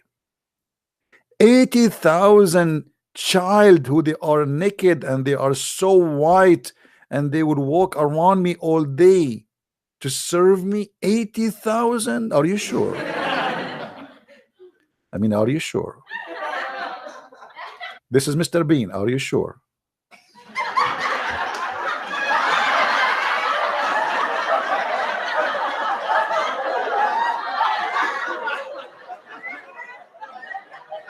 There is a video. There's a video made by the guy. By the way, guys, if you like our channel, don't forget to subscribe. And if you don't like it, subscribe too, because Allah will give you a blessing if you subscribe and later unsubscribe. Because in Islam, bad deed can be cancelled by good deeds. So look, let me tell you a trick. You make a bad deed by subscribing to me, and then after a month you unsubscribe, and then Allah will increase your deeds. So maybe in the beginning you lost like $5, but then at the end of the month he will give you 30 because you fixed the bad deeds. What about that? So if you are a Muslim, please don't forget to subscribe, please. This is a trick. Please don't share it with your friends, only in YouTube and Twitter and Facebook. Now here you will see Muhammad is seducing men, and by the way, the Quran speak about them. He says he described them as a lu'lu'ul maknoon. A lu'lu'ul maknoon, lu'lu', you know, the pearls, the white pearls, who they are inside their shells. They are so white and they are so soft. Why in the world you want to describe for me little children's in such a way? And not only that, the Quran says they will not even bleed. La yanzifun. Why they will not bleed? Bleed from what?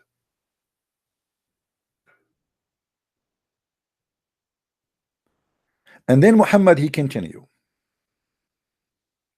And by the way, all of this is true, proven by science. You will have the 72 wives. This is the lowest. Remember, this is the lowest heaven people, which means this is the bad Muslims. The 72, many people think the 72 is the reward for every Muslim. No, this is for the bad Muslim who did not do jihad, who did not do the killing. This is the bad. This is the lowest. 72 wives and 80,000 servants. This is for the bad one. 72 wives, and he shall have a tent of pearl. Man, I don't know how many of you do camping. I feel sorry for you. There's no way to compare between a tent made from pearl. You see, Muhammad, as a Bedouin man, he could not take from his head the word tent. So even in heaven we have a tent.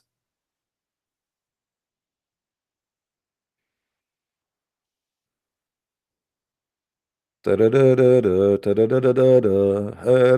tent, Harry booter, Harry tent, Harry very bent. I mean, Muhammad is really, this guy is a fiction guy. He can be the best writer. He can write a novel about anything. And look, even the tent is have a cardamom around it, have za'faran in the floor, the ground, and there's diamonds. I mean, look at this, look at this, look at this. Unbelievable. And the size is the size of the tent. Now here is the problem. I am really upset that Allah, he gave me a studio size tent. The size between them, between the wall of those tent, is Al Jabiya and Sana'a. Do you know what does that mean? Is more than 1,600 kilometers.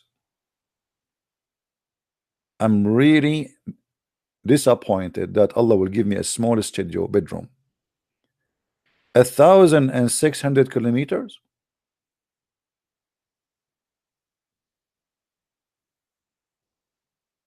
So now I have my wife in the end of the tent, and I have to drive 1,700 kilometers to go there. That's a good news. I mean, that's good. That's good. All right. And then, my friend, everybody in the heaven, when he go there, he will be 30 years old. All of us will be 30 years old. All of us.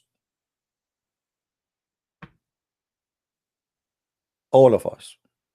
What do you want more? Do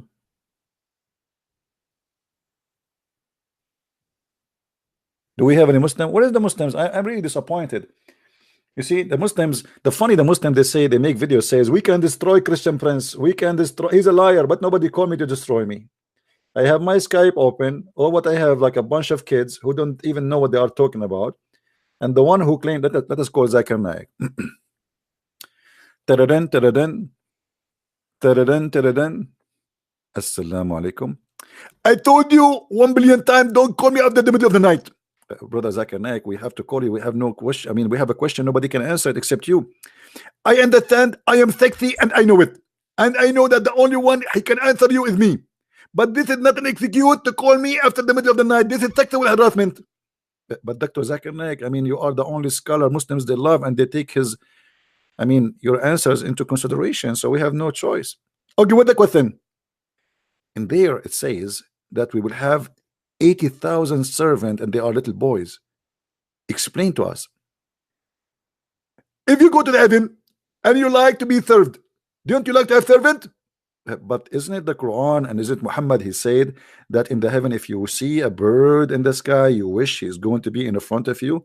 So what is the need of the servant? There's going to be cooked, and then after you eat, you don't do poo-poo, and there's no garbage. So what the servant would do? This is the good question, and I'm going to explain to you in a way, no matter what you say, you cannot refute me. You saw a bird in the sky, and you wish to have the bird, and the bird now is cooked, and you are going to eat it. Aren't you going to use your hands? Use what? Aren't you going to use your hands? Yeah. Here we go. The servant, they will not let you use your hands. They are going to pick up the chicken and they put it in your mouth. Aren't you going to want to chew the mouth? What? Aren't you going to chew the meat? Like, yes, I will do. I will chew it. The servant will not let you do that. They will chew it for you first, and then they put it in your mouth. You are stupid, and don't call me again. Okay, that's convincing. I mean, here we go. We have the answer. Thank you, Zakir Naik.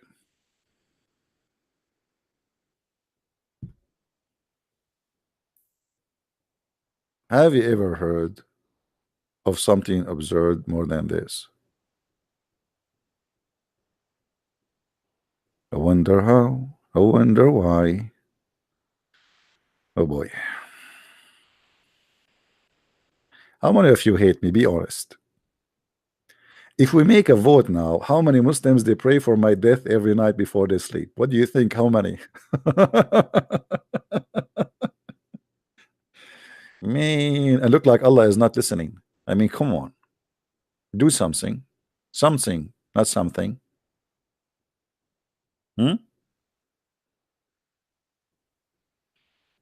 Once the Muslims in a chat room, they open a big chat room. Actually, what? Hold on. I went to serve in the army, and I came back. I was away for some time. So the Muslims, they opened chat rooms. Imagine the same day I came from the army is the same day the Muslims, they have a room. It's called Celebrating the Death of Christian Prince.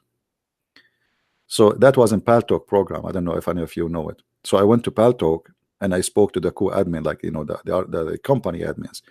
And you said there's some people, they are opening a room in my name saying celebrating the death of Christian Prince. And look at the edit, what he said to me.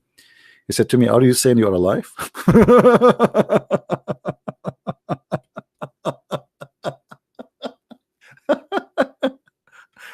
Are you saying you're alive? I said, what? Are you saying you're alive? I said, what do you think?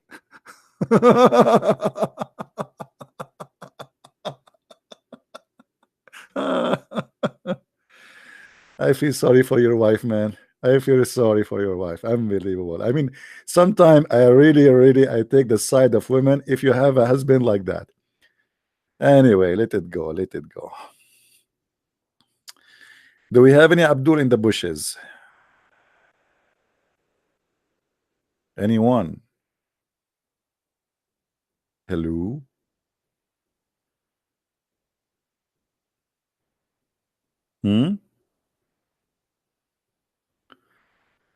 So look, for how long we are here, not a single Muslim knows who is Allah. They speak too much, they say nothing. It is a false religion, and there's nothing truthful about this cult. They take advantage of you that you don't speak Arabic. They take advantage of you that you do not know much. But the second they meet someone like me, Islam is in trouble. And surprisingly, by the way, most of people who buy my books are Muslims. Most of the people who read my books are Muslims, and they get shocked when they read them. Because in Islamic countries, who dare to question Muhammad, and who dare to say the silly, stupid religion, how silly it is? Nobody there.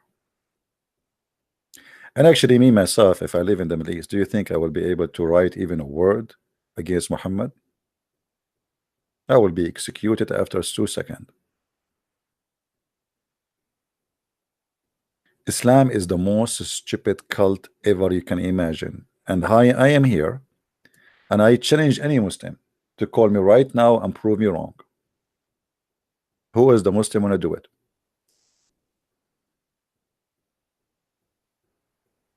Who is a Muslim? He is proud about Allah and his religion, and he is willing to do it.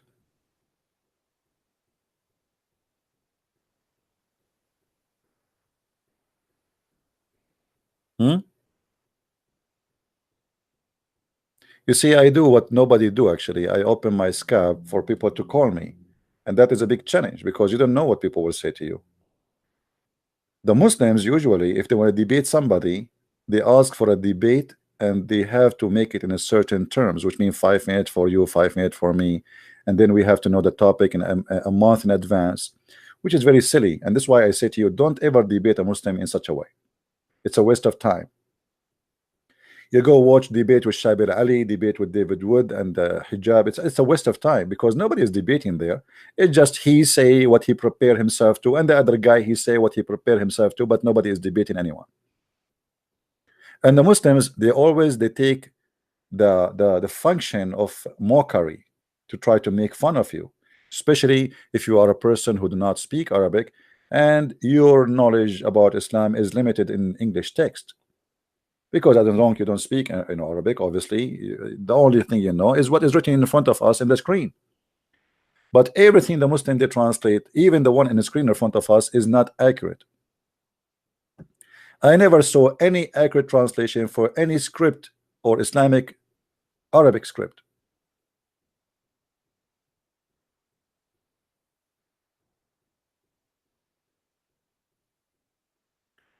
This is why what we do is very important, because we are the missing, let us say, what is missing, what is a weakness in your side of knowledge, we fix it. Because we break the Arabic for you, and we show you what is really it says there.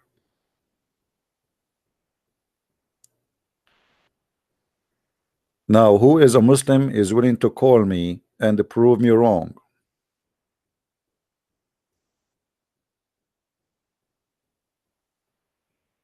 Anyone? Any two?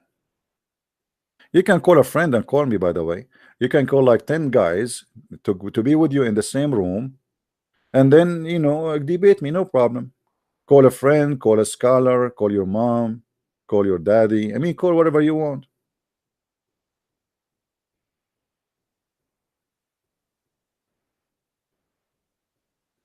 Anyone?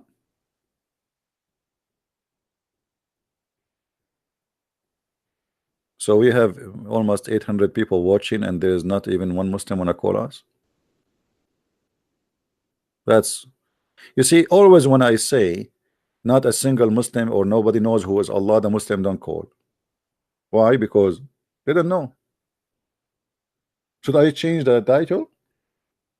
If I change the title and I make it how to shave underarm, you will see how the Muslims are lined up to answer you. Guys, if you speak Arabic and you watch the Islamic TV, it is the most silly, stupid TV stations ever. A guy is waiting online for 20-30 minutes and he spent $200 to receive the answer how he can shave his underarm. Is it halal to use material made in kuffar land? Brother, it is halal if my wife, she color her hair, some of it is red and some of it is yellow and some of it is blue. He want an answer from Allah. Those are the questions and the serious answers. I remember once when a Muslim woman, she called the sheikh, and obviously she is a whore, she is making fun of them because the way she was talking, I mean, she is tempting them. I wish I have the recording. She said, Assalamu alaikum. My sister, she told me that each time, but she is saying it in a very, like a very, you know, sexual way, that when I take off my clothes and I get naked in the front of the fish tank, the fish, they start shaking. And the sheikh is listening, and the other guy next to him is listening, and they start drinking water, and they are sweating. And and a sister, I think, and iyazu billah, sister, that those fish, they have a genie, and they are looking at your pure, beautiful body. And sister, I advise you not to take your clothes in the front of the fish tank. And then she said, but this is the only room I have. What I will do? He said, and he start like thinking now. He's squeezing it like, okay, what about you cover the fish tank with the blanket before you take off your clothes?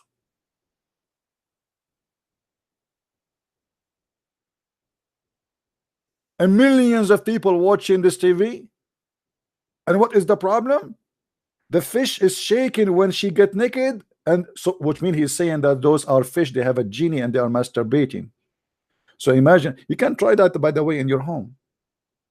If you are a female and you have fish tank, do that, and notice what will happen. This is true. Take off your clothes in the front of the fish tank, and you will see how the fish will go crazy. Like the fish, like, she's naked, she is naked. Allahu Akbar, call your friends, call your, and all the fish, they come from like from under the shells, from the inside the boxes, inside the fish tank, and everybody will be lined up in the window of the fish tank, and they are like, wow, look at this, man. She is taking off her bra. Allahu Akbar, look at this, and the fish is shaking like, and the water is boiling like going crazy, and then the sperm will come. This is Islam. This is why there's nations, they are in the moon, and they are thinking now how to occupy the space, and those people, they are still thinking about what is halal and what is haram. A guy, he called the TV, he said to them, when I was having sex with my wife, he was sucking her nipples, and a drop of milk fell down in his mouth, and I have 7 or 8 kids from her.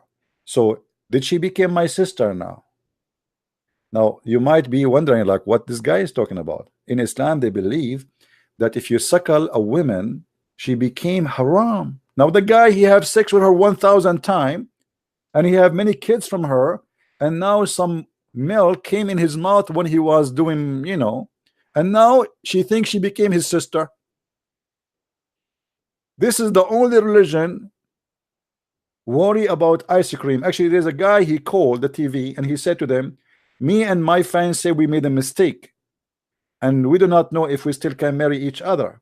The guy, he said, what a mistake you did. He said, we ate ice cream, the same ice cream. Oh boy. I will never eat yogurt with my wife if I get married.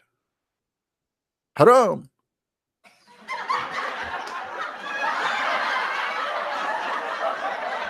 Are you kidding me? This is dangerous, brother.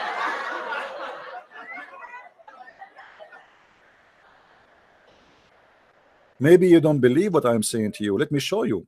The Muslims, they have missing verses in the Quran about breastfeeding for adult. Breastfeeding for adult.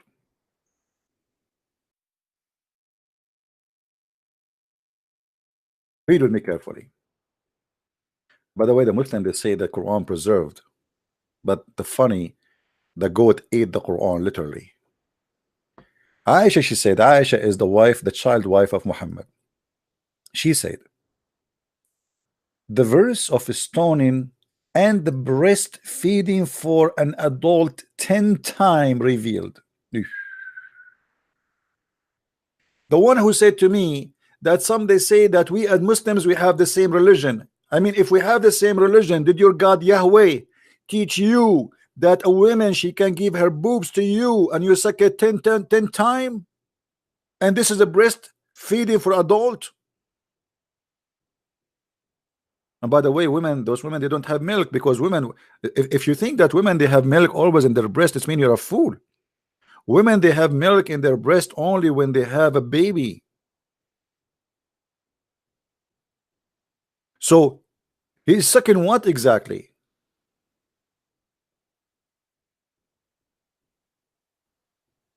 And then here it says that this verse is revealed by Allah. The goat, when they were busy with the death of Muhammad, a time sheep came and ate the Quran.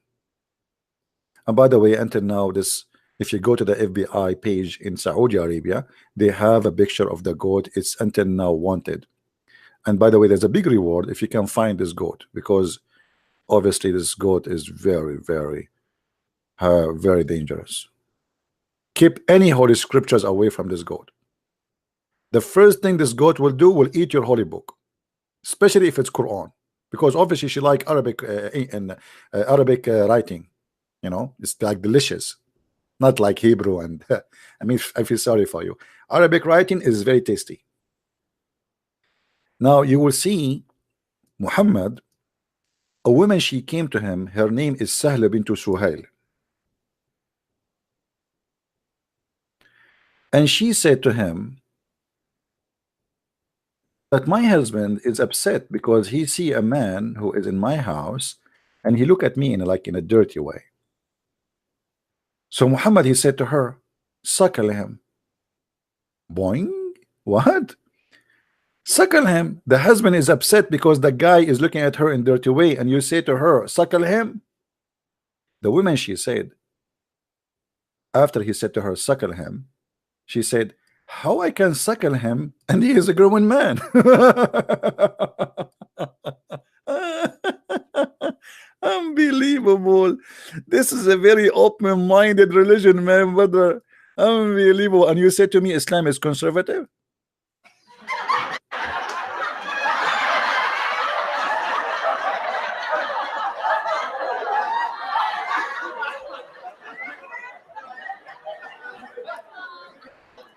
My brother, don't allow your wife to shake hands with any man.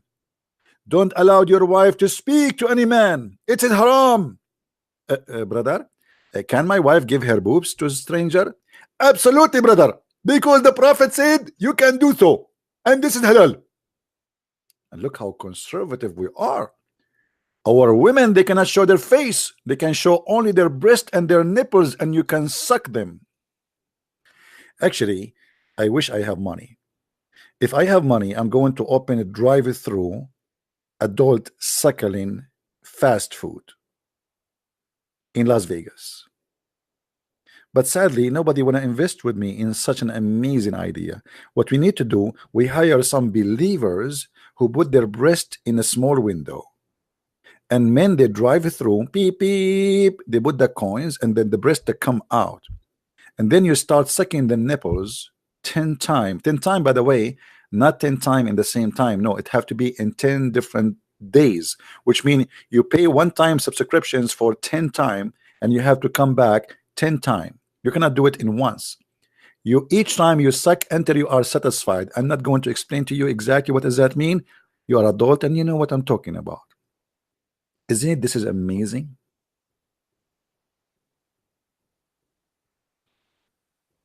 But sadly, nobody want to invest with me. I did even spoke to Bill Gates. Bill Gates, he said, "Are you going? Are you asking me to open a breast gate?" I said, "This is a good idea."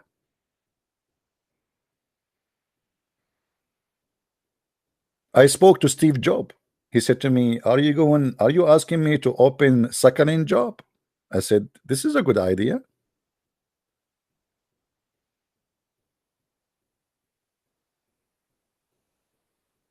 This is a religion, and we have the same God as some fool they say to you. This is the God of the Jews, and this is the God of the Christian. Anyone who say to you we have the same God, he is a foolish man, my friend. He is serving the devil. He is speaking of two things: ignorance and deception.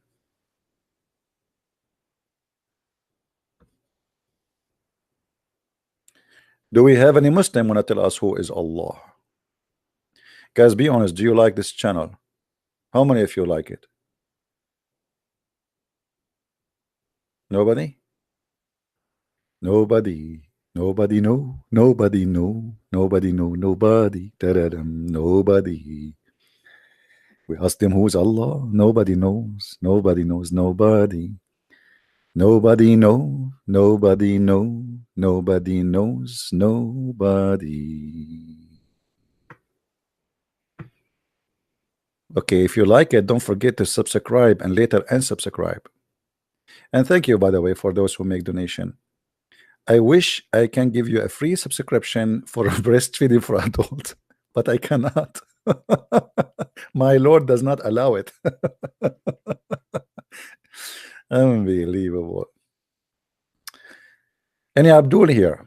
And by the way, our channel is received by people from around the earth, because people, they are desperate looking for someone who knows and someone who can get how stupid this cult is. Most of the Christians, when they debate about Islam, they lecture us and they preach. Here we don't do that. Preaching have a place, education have a place, and education come first in order people understand our preaching.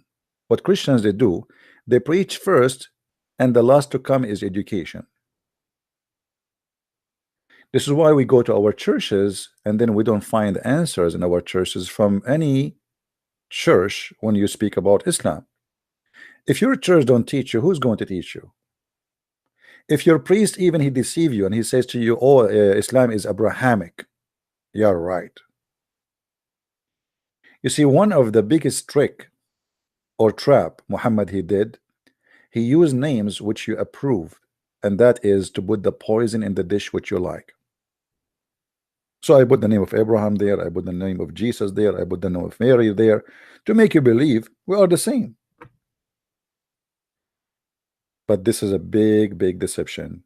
The Messiah, he said, they come to you in the clothes of a sheep, but they are wolves. He will not come to you in the clothes of a wolf.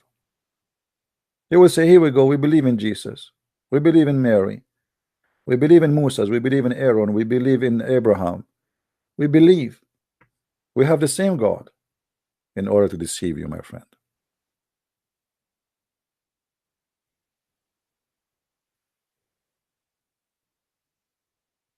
Do we have any Muslim would like to call us?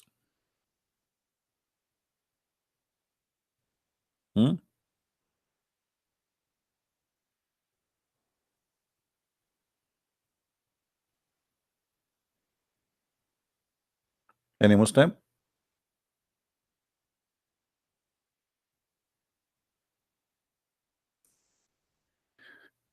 Well, you know, for us as a Christian, yes, we believe we should live in peace with everybody. But sadly, the Muslims don't believe in peace. Now, I'm not saying that every Muslim want to do jihad, but this I'm talking about Islam. Islam as a religion don't believe in peace. The Quran says it clearly. Cry not for peace when you are the uppermost. So a Muslim who is a real believer, he have a duty is not to cry for peace unless he is weak. In this case, if he is weak, he is allowed to sign a temporary peace agreement until he is strong.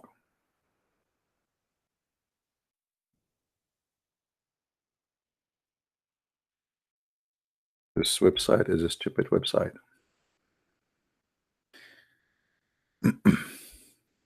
If we go in the Quran, in chapter 47, verse number 35, it says the following.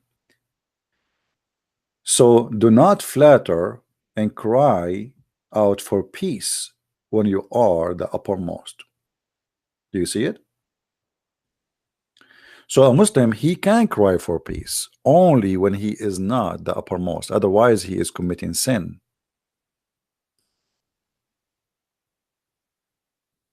All right.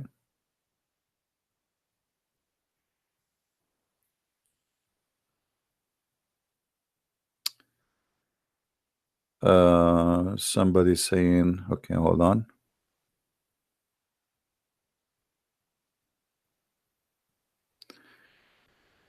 Yeah, somebody speaking about Saudi Arabia, and yeah, in Saudi Arabia they control the internet, absolutely. And but I don't know about YouTube, if she can, if a person can watch us from Saudi Arabia. I think they can, but mostly I think they use special, you know, they block certain channels and certain websites, so nobody will read and learn about Islam. But I think when it's come to YouTube, I think they can still watch YouTube, but maybe they cannot watch the live YouTube. As I know that live YouTube is forbidden in many countries. All right. It is forbidden in many countries. And even after it's not live no more, which means it's recorded and posted, unless somebody copy my video and post it again, then they can watch it. So what they can do, those who cannot watch me from Saudi Arabia live, they can go, like there's a channel, it's called the Christian Prince Debate. There's many people, they are copying my videos and they are downloading them and even adding subtitle, so they can watch there. You know? Yeah, we are taking call. Yeah, if anyone a call, they are welcome to call. But as you see, we don't see anyone. Do you see anyone calling? Nobody.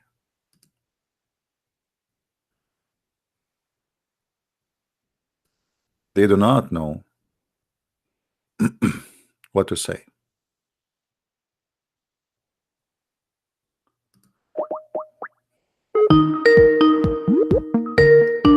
I'm calling Abdul, who keep calling me names.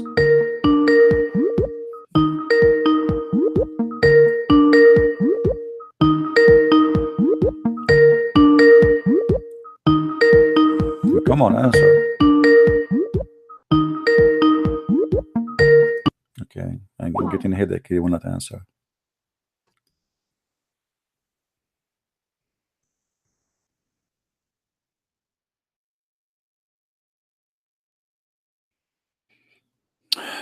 I want to say thank you for those who are making donation. We appreciate your help and your support, and we love everybody here. Those who help by donation, those who help by copying the videos, and those who are there just here listening and sharing the video with others. What we do is very important, and the most important thing is to try to teach your children, your youth, because they are a target. Don't wait until your child come back home and he said to you, Mom, I want to be a Muslim, or I became a Muslim. That will be a very bad idea, because then it might be very late. Let them get the flu shot before they go and meet with others. You don't wait until your son get AIDS to explain to him what AIDS is.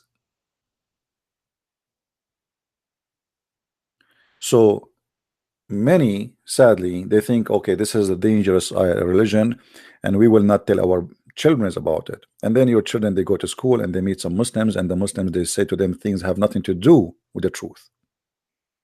And then your child became a victim. And then what do? You send an email to Christian Prince, can you speak please to my child? Can you speak my daughter? Somebody speak to her, she want to be a Muslim, my son. Why you want to do that to yourself? Why you wait until it's too late? You know what I mean? I look at the YouTube comment always. I look, actually, but if you mean here the chat here, yes, but it's sometimes it's very hard to follow. I mean, I don't know how many videos I have. If you search my name in YouTube, you will get scared, like thousands and thousands of videos. So there is some comments, they are just repeat of previous questions. I ignore them. If I find something important, I answer it right away. What is your church name? This is my church, my friend. I am now in my church. There's many people think a church is a bishop and a priest. The Lord, he said, every two of you mention my name, I will be between them. And here we do what no church do. If you check in the last month, how many people accepted Jesus the Messiah as their Lord, as Savior, you will not believe it. I remember once a bishop, he said to me, what you get of what you are doing? And look how disappointing it is. He's a bishop, he should encourage me. He said to me, what are you getting from this? I said to him, you tell me how many people since your life, all your life, you spend it as a bishop or a priest. He's 70 years old or more. How many Muslims do you made them accept the Messiah? He said, none. He said, ask me the same question. My friend, a church is not a building. A church is not a bishop. Many of them, they are doing a business. Many of them, they are just there to have a good life. Nice house, nice car, free insurance, you pay for it, and he speak to you 2 hours and he go home. Maybe you need him for a baptism or a funeral. They are doing a job. The real priest of God are not those. Those who they go and do missionaries to bring thousands and millions to Christ. Not the one who wear a uniform or the one who collect a lot of money and put it in his pocket and he say, thank you for coming. See you next week. Church have nothing to do with this. The Messiah himself, he did not build one. The Messiah, he made speeches in the high mountain, in the field, in the street. Ask yourself, why you priests don't go there? For me, this is my street and this is my field. I have right now almost 800 people listening live. And my mission is to the Muslims. And the same time to you. So you will not be deceived, and we will save them from their deception. But the target is one, is to know the truth, and the truth will set you free. I mean to that. So don't think that a church is a building or a bishop or a priest. We have a wrong idea of what church is.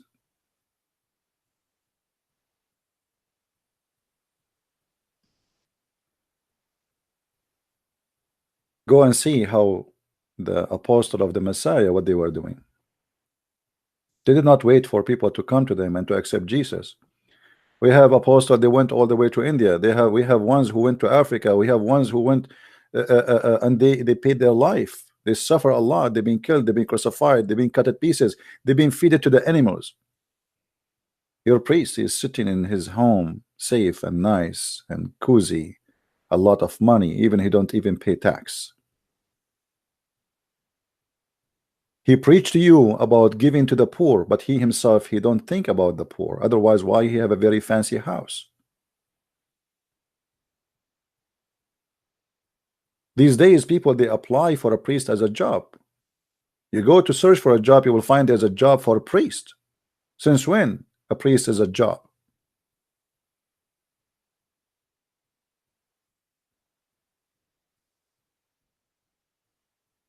A priest is somebody he devoted his life to Christ. I am not a priest. I am not. Don't take me wrong. But when you say somebody is a priest, it's mean he is somebody he believed that this is his mission. But most of those who claim the job, they are not doing a mission. They are doing just a job. Hello? Hello. We hear you. Go ahead. Who's with me? I'm a Christian, by the way. All right. Okay.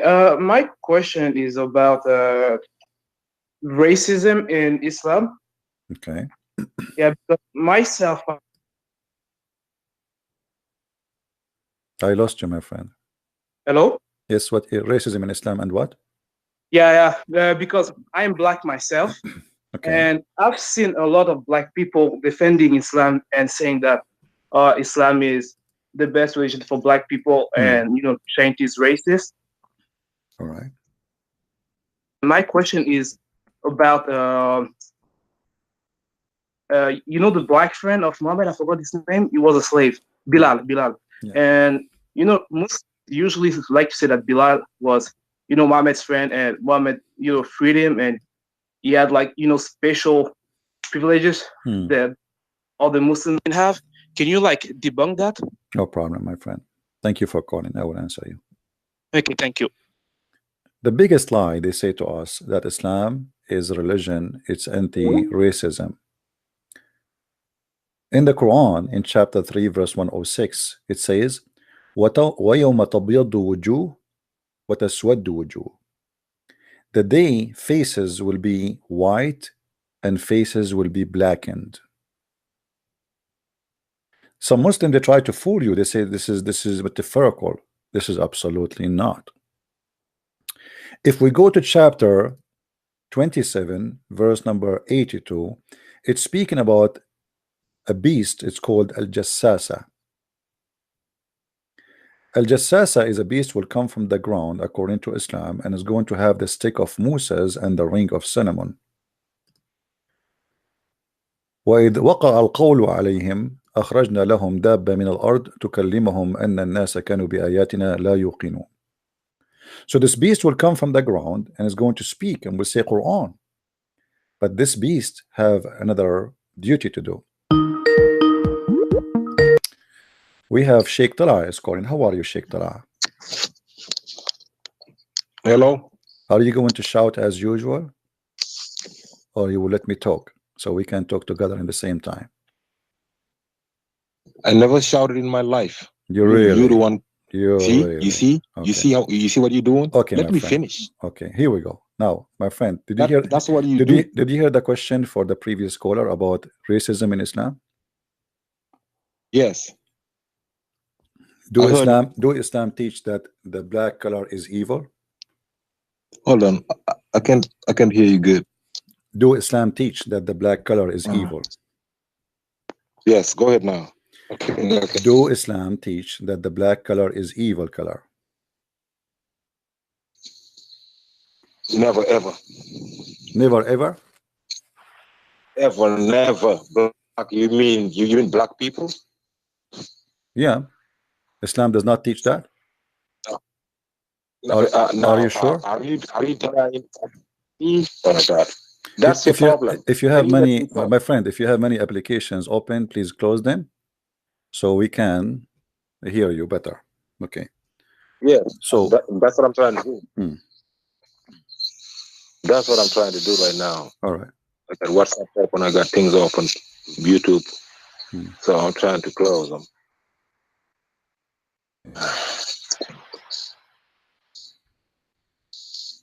Can you hear me better now? All right, I hear you. Okay. Okay. So you are saying never ever. Did your prophet he said kill the black dogs? So why the black dogs should be killed? What does it have to do with black people? Well, did he say kill the black people? Well, here we go. He is a black dog. He is a creature. God, he made him black. Why he should be killed?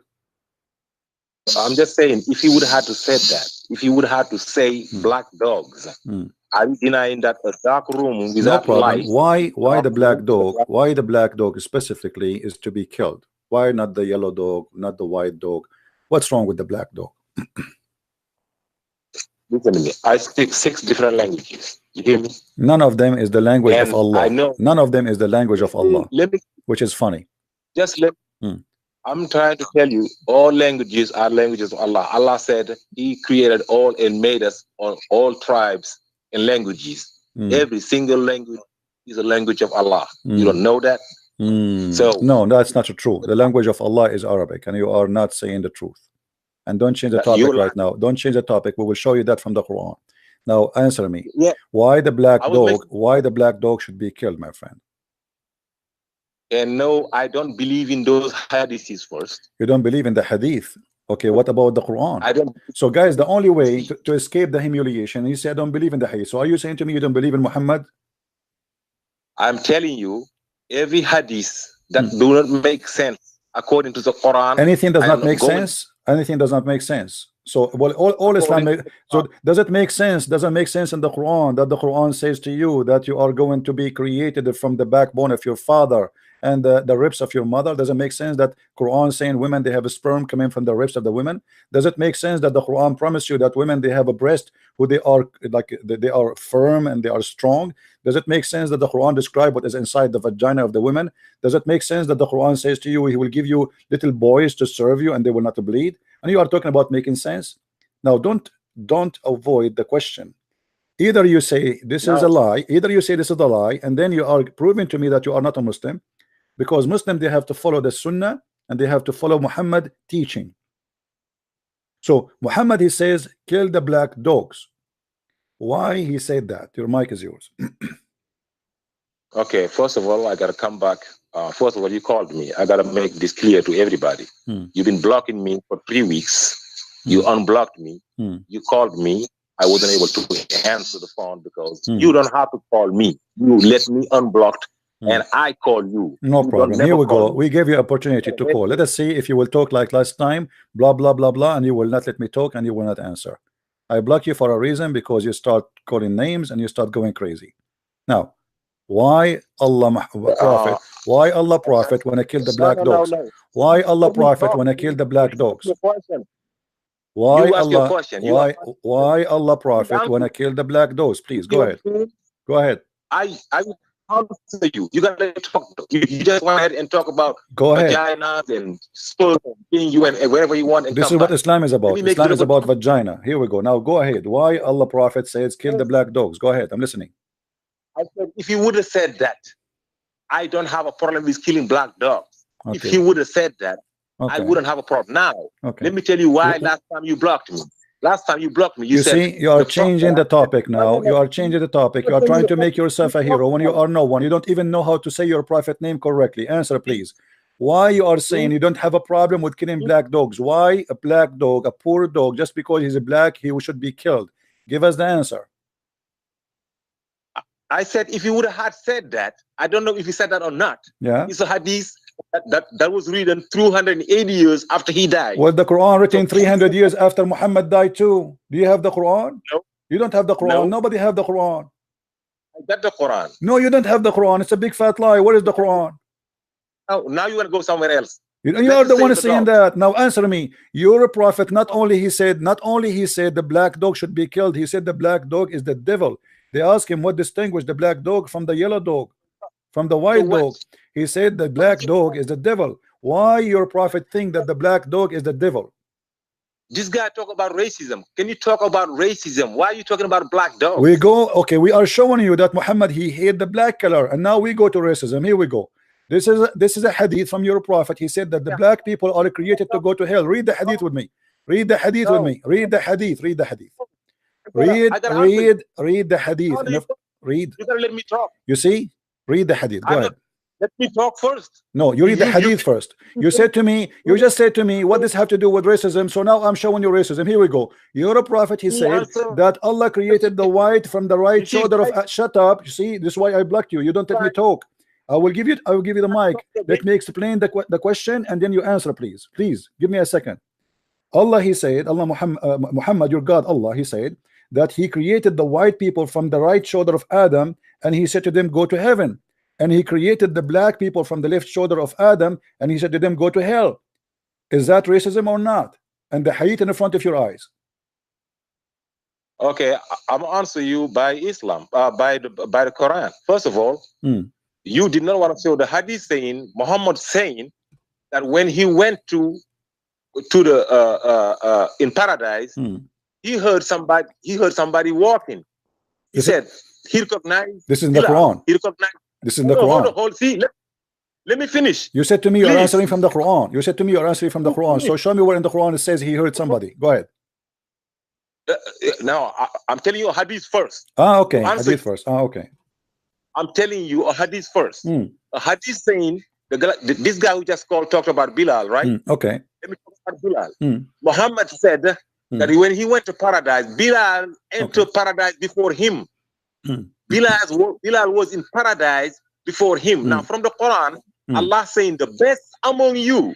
He never said the white. He never said the black. He never said the Indian. He never said the Japanese. He never said the Chinese. He said that's the most righteous. The best among you people is the most righteous, not the black guy. And on the last sermon of Muhammad, he said an Arab is no better than a black. Just to show you the hypocrisy, the last sermon of Muhammad, is it documented in Sahih Hadith? I'm just showing you. So you see, when he wants, it doesn't make sense, and when he wants, it doesn't make sense. Now let us go to the Quran. Does the Quran says in the judgment day Allah will make people black and white? Yes or no? If you burn, you become black. No, that's not the question. Does the Quran says that in the judgment day Allah will make people black and white, and the good ones are going to be white, and the bad ones Allah will make them black? Yes or no? No, he said they burn and become dark black. Charcoal is black. My friend, chapter 3, verse number 106. Read it for us. Yes. Read it. Is charcoal black? Read it. Read it. What charcoal? It says taswaddu wujuh, will be black. What charcoal? Where do you get the word? Listen, Abdul. Read the Quran. This is Quran. I'm not showing you even the hadith now. You're just a lying-ass guy trying to lie. Read in the front of your eyes. Does it say that Allah will make all the believers white and all disbelievers black? Yes or no? Yes. Just listen. I'm reading it. The day will come when some faces will be brightened, while other faces will be darkened with misery. So, bright and light, yes. They saying that dark, we're saying that. What's the problem? When the nights come, why Allah will make you black if you are a disbeliever, and will make you white if I am a believer? Why? Don't we have dark face? What dark face? Everybody got. What dark face? You said your face is dark and bright. That's what you're talking. We're talking about black and white here. We're talking about dark and bright. My friend, it says here black and white. There's no dark and there's no bright. This is a big fat lie. Do you want me to get you busted? Say yes. Go ahead. Okay. Go ahead. You're a liar. You quote for me and you said Ibn Kathir. So you agree with Ibn Kathir, right? I don't agree with anybody but the word of Allah. You don't agree with anybody because Ibn Kathir will get you busted. If we go right now, okay, hold on. What is interpretation you like? Give me one. What the interpretation of your choice you like, so I can show you and get you busted.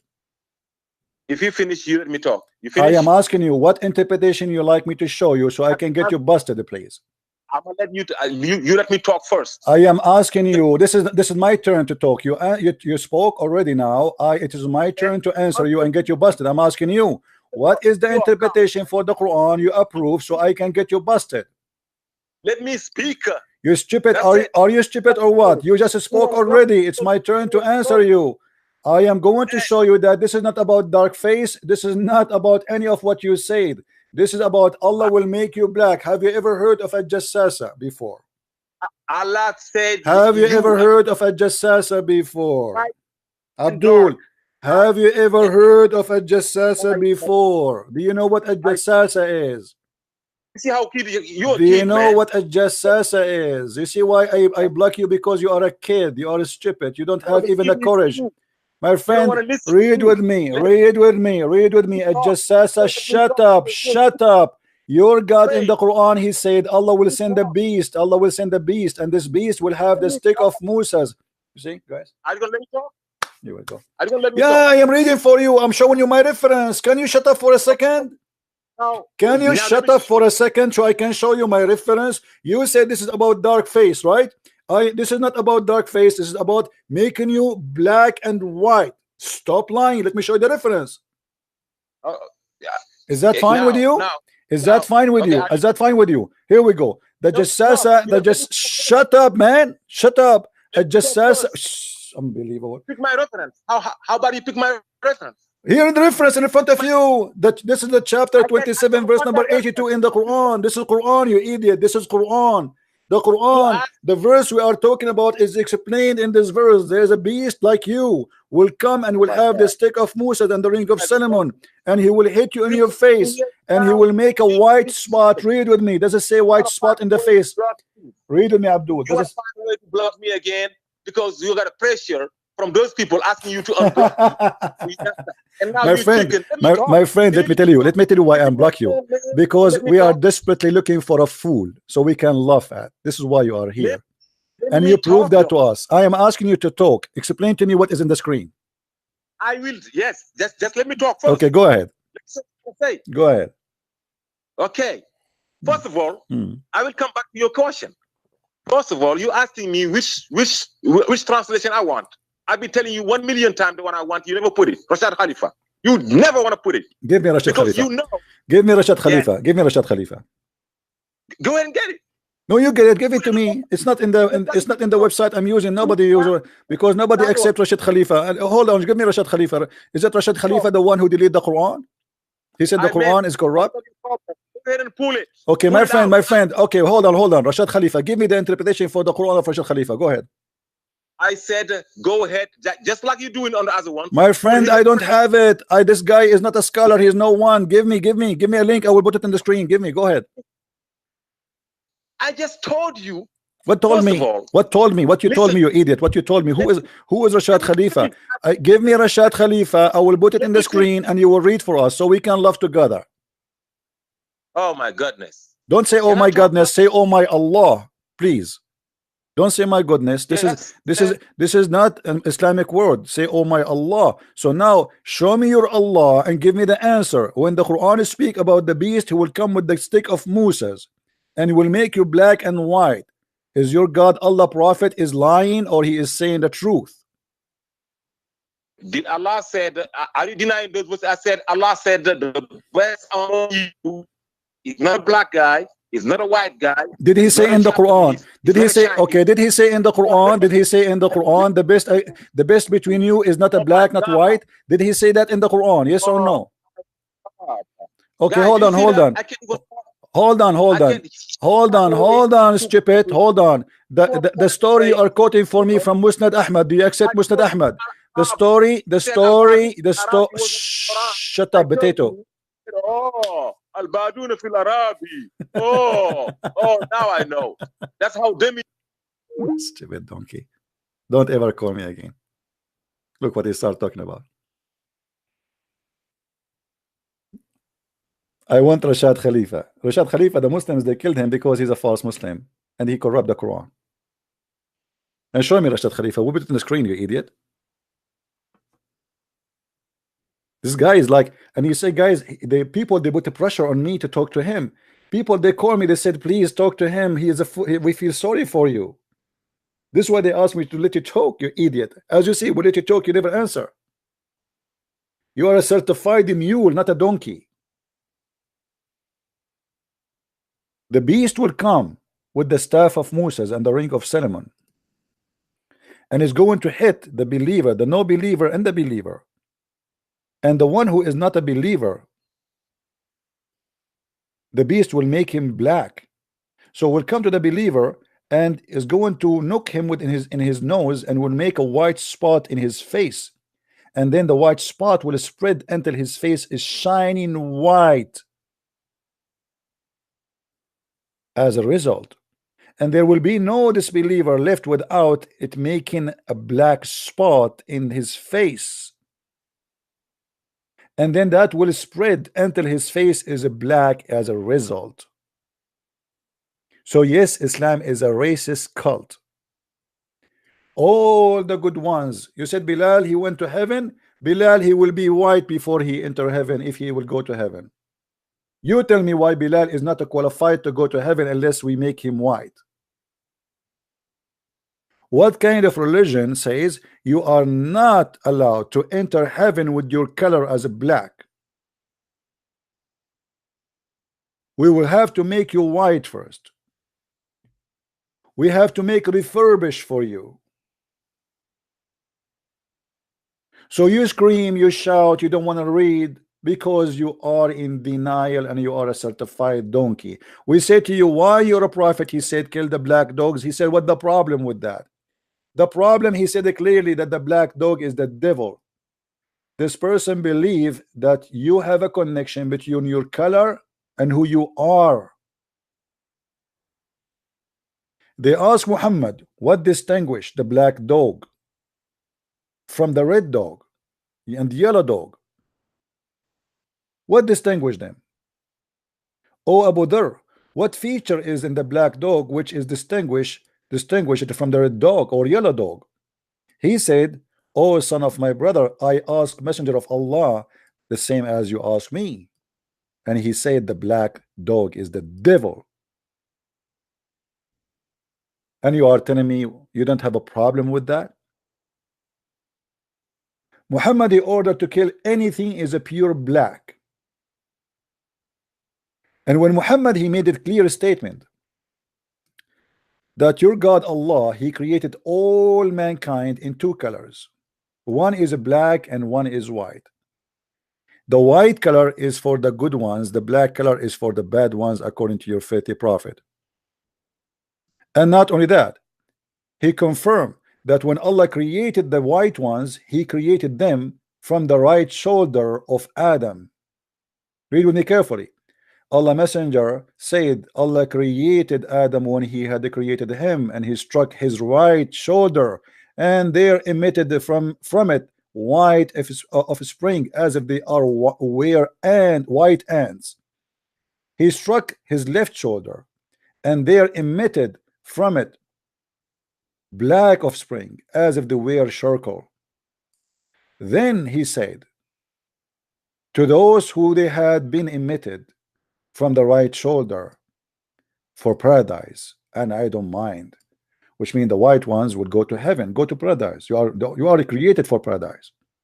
And then he said to those emitted from the left shoulder, which means the black one, go to hell, and I don't care. And you are telling me your religion is not racist?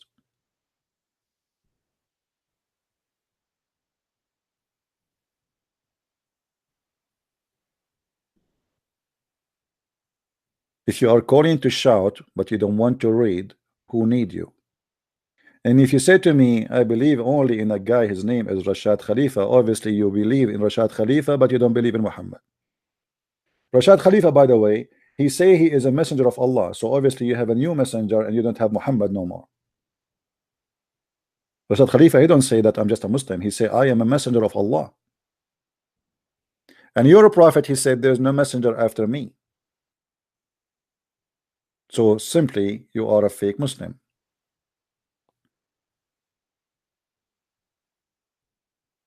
Who is a Muslim when I explain? So as you see, Allah will not allow you to enter heaven unless you are white, and if you are a black, and because you believe in Muhammad you will go to heaven, still he have to make you white. And not only that, Muhammad, he confirmed that black people are evil according to him, which is very stupid and very silly. Actually, Muhammad, he made fun of the look of the black people. He made fun of the black people, how they look like. He made fun of the look of the face of the black people. He made fun of even of the Asian, not only the black. He made fun of their look. Muhammad, he considered that the best of mankind is his people. This is why the Quran is made only in Arabic. The funny, this guy, he said to me that Allah, all languages belong to him. What languages? If you're Adam when he was born, supposedly, or let's say he's created, he said Alhamdulillah. Alhamdulillah. Is that Arabic for you, or this is a Persian?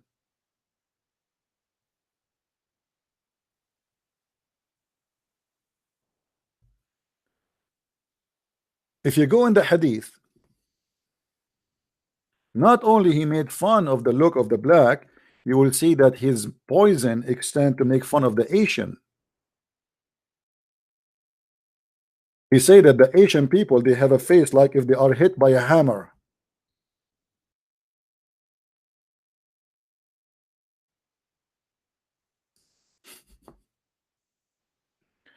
Faces like hammer shield. This is how the Asian look like for you. The last hour would not come until the Muslims fight the Turks, and the Turks are Asian. Don't look at the Turks today, they are blonde and etc. This is after they invade the Greek and they rape their women, so they have a blonde girls now. The Turk are pure Asian, who has those faces would be like hammered shield. What kind of a prophet he describe a face in like this?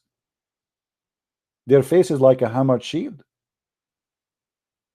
It's like saying to me they have a flat faces and the truck go over them.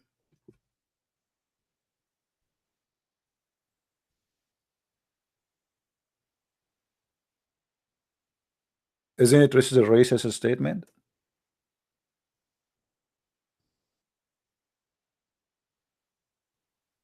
So when we show the Muslim that the Quran says Allah will make faces black and white, they say, oh, this is darken.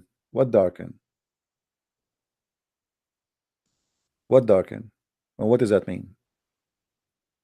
There it says here, the verse after it will get you busted right away. And as those whose faces has been whitened, do you see, guys, do you see it? Whitened?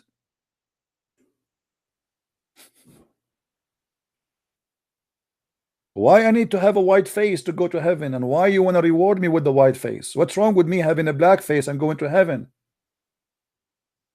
What is missing in my qualification?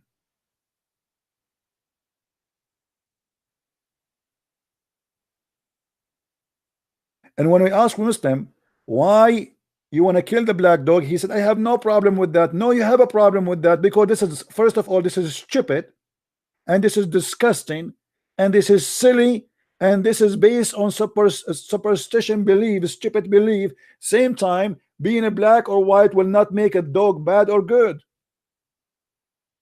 You have to explain to me what made the black dog an enemy to Allah.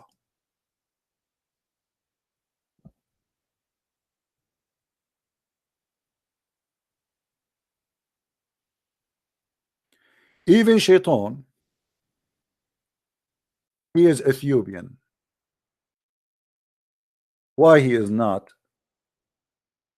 a white man?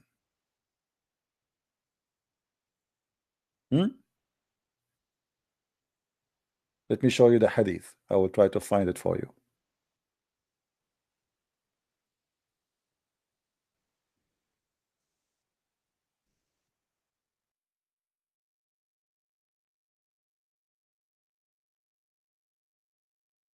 Even the story in the Quran about the army who came to destroy the Kaaba, it was an army of an Ethiopian African people.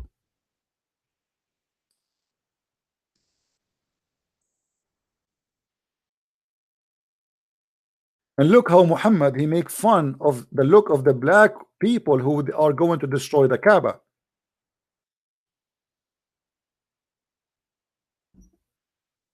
Black people who live in Africa, most of them, they are poor, and because of that they don't have too much meat in their body. They have to work hard to survive. And look how Muhammad described the Ethiopian people. And he's claiming that they are the devil, and the devil is one of them. He is the one who will destroy the Kaaba, making fun of his small chunk, saying it clearly that this is an Ethiopian.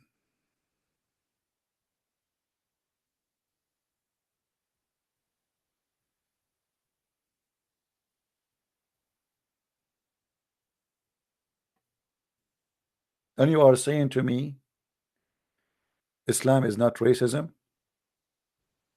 Bilal, the one, the Muslim, they keep talking about him, the poor guy, he died. Muhammad, he died, and still Bilal as a slave. You promise him to go to heaven. What about you promise him to go free first?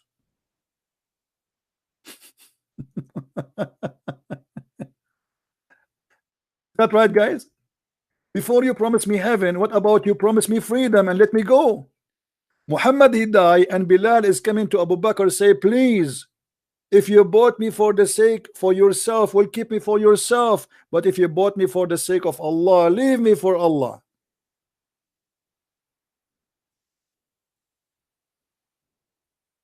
How many slaves, African slaves, your prophet he have?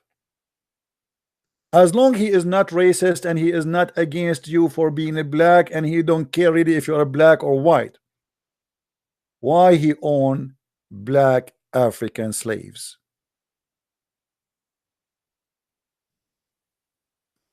Here we go. Bilal believe in Allah. Let him go. Free him. The guy is desperately looking for a freedom. The best gift to give to a slave is to give him a freedom, not to promise him heaven. So what? I will be free in heaven now? Not now. For now, I'm a slave.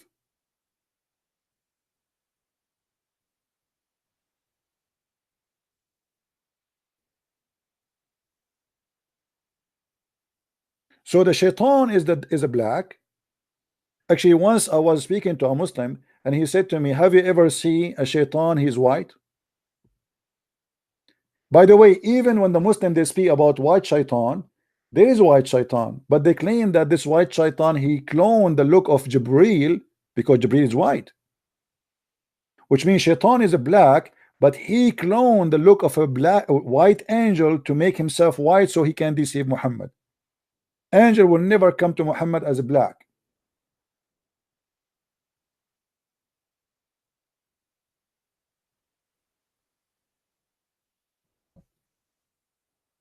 And the funny, you know, I post this in Facebook. Facebook, they send me a message saying this is not appropriate, and it is considered as a hateful speech. I am the one who is fighting them for believing that the black color is evil, and the stupid Facebook, they took my post down. The Muslim guy is the one saying to me, have you ever seen a black angel?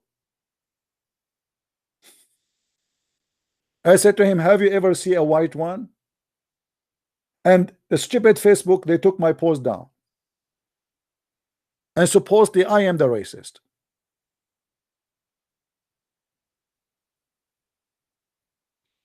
The poor Bilal, he spent his life calling for prayer because he's a slave, not because he's a master.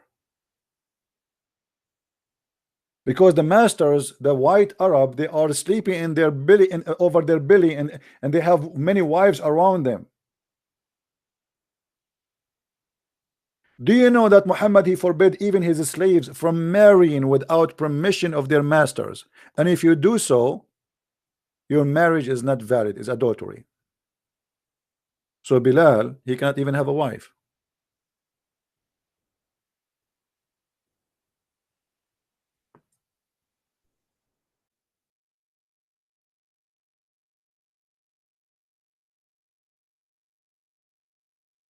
They speak too much, trying to fabricate, and the second you put them in the corner, they shout and they scream.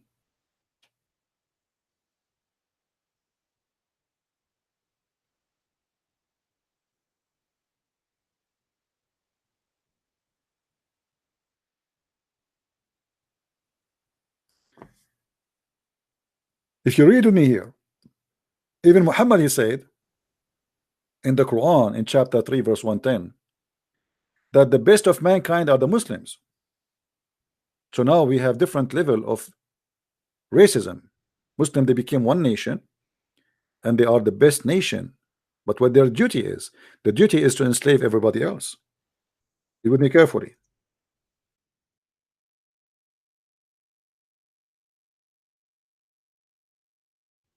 Do you see it? This is Sahih Bukhari explaining the verse 310, saying that the best of you, the best ever for mankind, who are they? The Muslims. Is that racism to say we are the best of mankind? When you say I am the best of mankind, what does that mean? And that just because we embrace one religion. So what Islam teach, that by being a Muslim you are superior, and this is what racism is about. You believe you are superior from someone else just because of something, either color or religion or ethnic or whatever. So they are superior to the point they allow themselves to bring you as a donkey, putting a leash around your neck. The best of the people are who? As you, bringing them with a chain on their necks till they embrace Islam. So Islam teach Muslims that every human race is animals until they embrace Islam. This is why we are allowed to put the chains around their necks. Do you see it, people? Isn't it clear?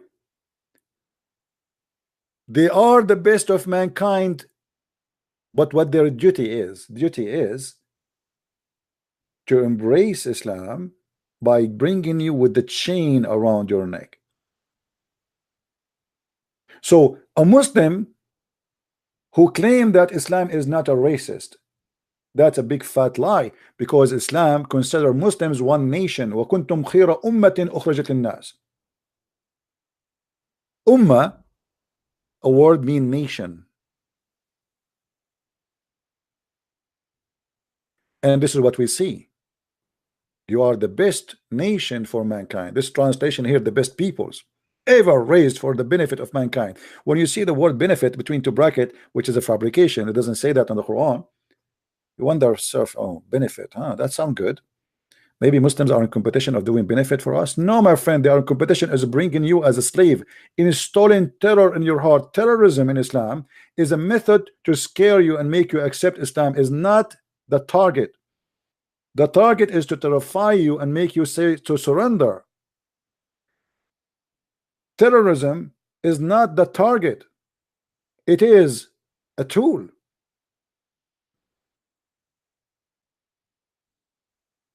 If this will not prove to us that they are racist, so what racism is about? If I say that we are Christians, we are the best of mankind, and the rest are garbage, let us bring them as slaves, that's mean I am racist, obviously.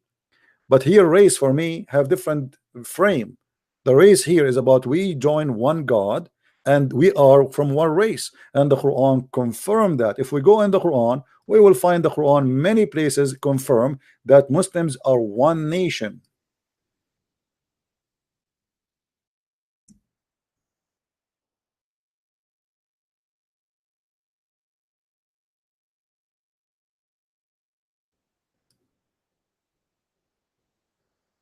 In the translation here, they use the word community, which is false. Let us change the translator. Let us see. You change the translation or translator, you will find the translation change. It's a miraculous way. You know? Let us see.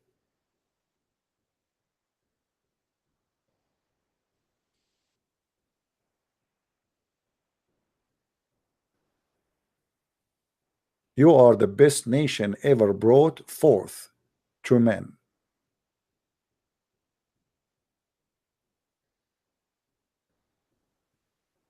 And you are the one who forbid what is not right.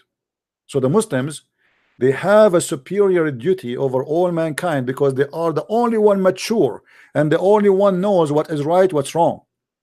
And because of that, they allow themselves to fight you, to kill you, to enslave you, because you are just an animal. And actually the Quran says clearly that we are animals. The Quran even says that if you are not a Muslim, you are najis, which means you are filthy and clean. And the Muslim here, they try to make it look nicer. They say indeed any clean. The fact in Arabic it says najis. Najis means you are more filthy than the sewage.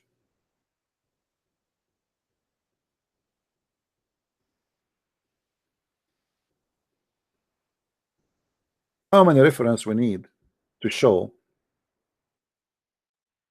the evil of this cult and their racism?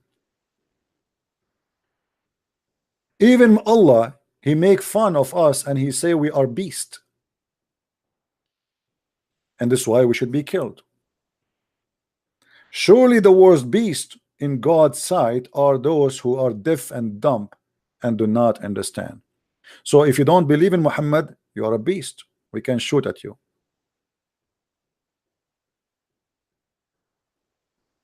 Shall we show more?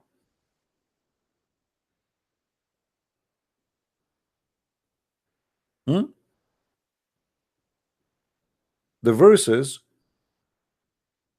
is staggering in the Quran, speaking about how evil we are and why we should be killed. The unbelievers of the people of the book, which mean me and you as a Christians or Jews, and the idolaters shall be in fire of Jahannam, therein dwelling forever. They are the worst of creatures.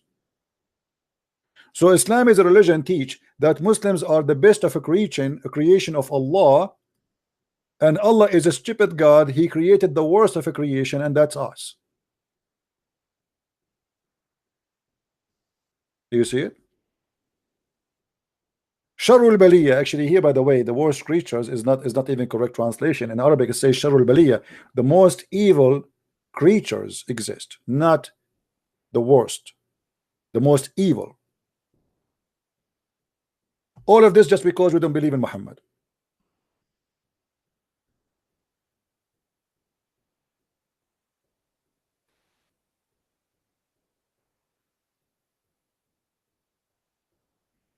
Everything in the Quran is stupid, foolish, crazy, and sick.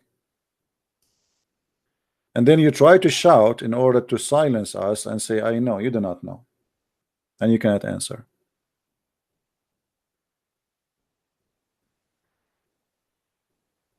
The second you see a man saying that the black dog is the devil, you should know immediately that this guy, he have a mental illness and he have a phobia from black color.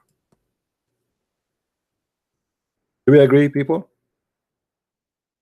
Who in here believe really that if a dog he is black, that will make him evil? Anyone believe in that?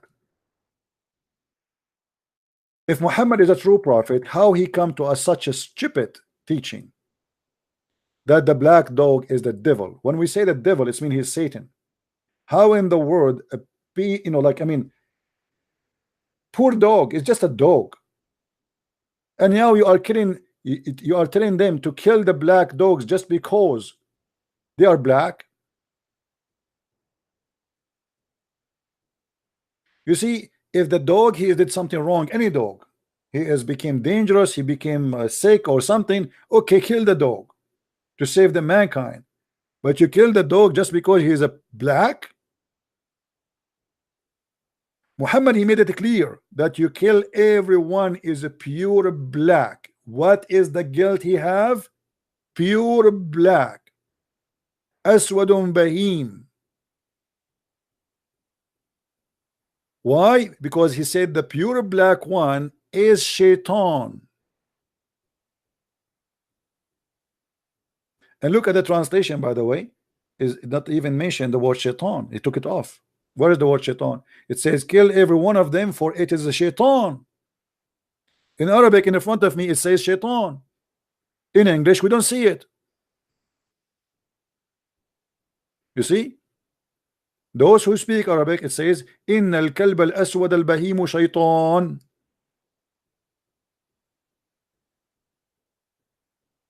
The black dog, pure black dog, is shaitan. Why? I challenge any Muslim to tell me why. This is not about dogs. Dogs are creatures like us. And if we judge a creature by his color, this is nothing but demonic, satanic teaching.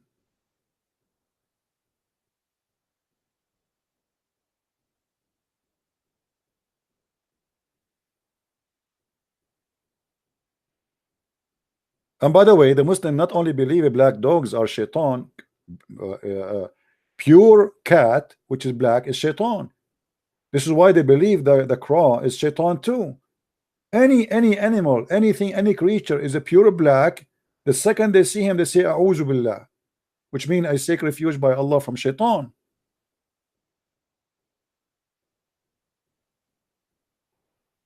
Kill everyone which is a black. Do you see it in front of you?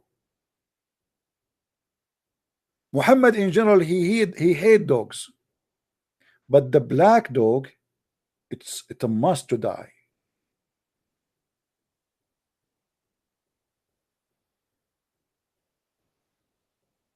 Poor dog, you know, the black dog. How unlucky you are to be a black dog in Islamic countries. Dogs are the best of friends for mankind, but because Muhammad is an evil man, and dogs, they feel the evil spirit. They have a special sensation for evil, energy. So Muhammad, he don't like them because they knew he's evil. He is possessed with the devil. So Muhammad, because each time the dogs, they see him, they go crazy. He hated the dogs. He want to kill them all. As you see in the screen, where not is the dogs. By the way, he ordered to kill the dogs in the beginning, but then the Arab, they start complaining, we need dogs, man. What are you talking about? We cannot live without them. We are shepherd. We have animals. We don't work in Microsoft and Apple. Dogs at that time is not for entertaining. It's a must. So in the beginning, Muhammad, he ordered to kill all the dogs. And when people, they start complaining, he focused only in the black dog because he is the devil.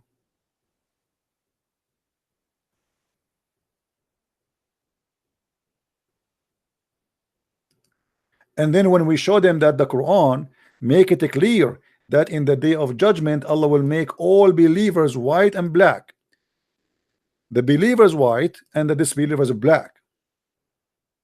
You tell me, if this is not racism, this is what?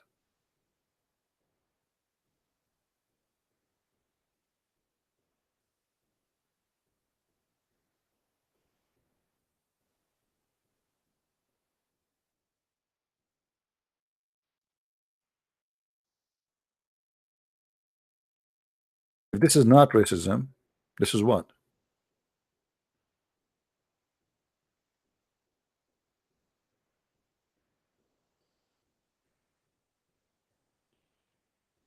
I met black people, they are 10,000 times better than my own family. What being black have to do with being bad or disgusting? I have a neighbor once, I left my garage open by mistake. I thought I closed it. I came back, I found him having a chair in the front of my house for 2 hours in the cold, sitting to guard my garage. I said to him, why you don't push the bomb, close the garage? He said, I was afraid somebody will say he get in.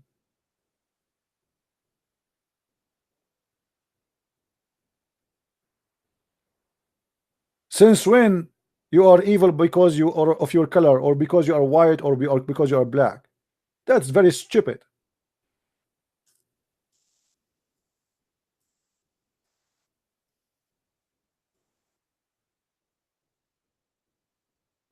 That's very stupid, and that's very disgusting. If you go and read in the hadith, you will find how many times the Muslims speaking about how white Muhammad is.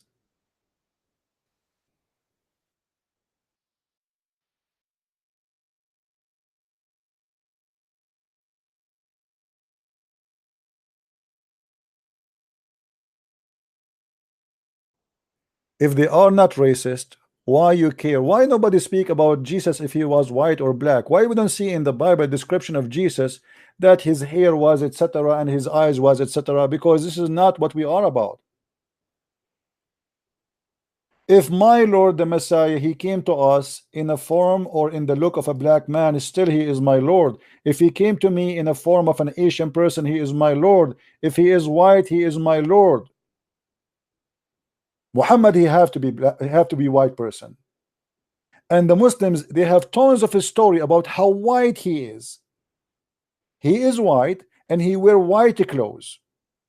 There's a video on YouTube about the description of the Prophet. If you remember the video, I wish I can play it for you, but Muslims will flag me for copyright.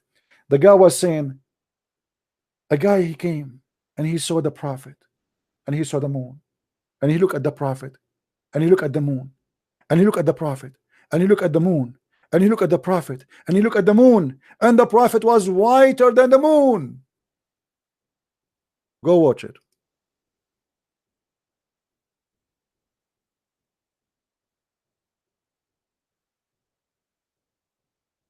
Have you ever heard of somebody proud about their Prophet that he have white underarm?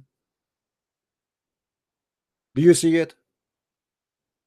If they are not a racist cult, why you describe for me? What about you describe for me how white is his ass?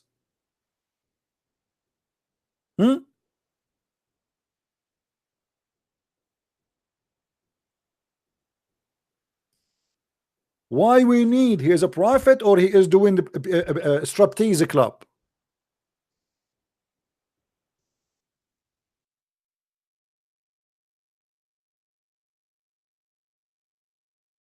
Why it's so important to write that the prophet, even his underarm, even his belly bump?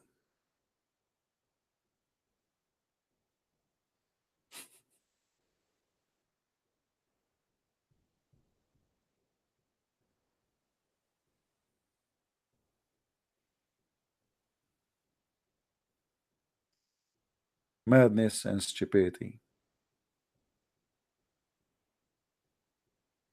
The prophet, he left his hand up, and I saw how white it is under his arm. Brother, our prophet not like anyone. His underarm is white. Please write down there, so our generations to come to know that the prophet, he have white underarm, and that will make us a better believers.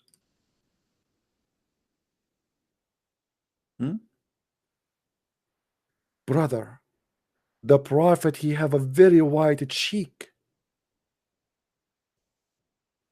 Isn't it amazing, brother? And I never saw a white cheek like this, brother. Brother, this is amazing, so beautiful.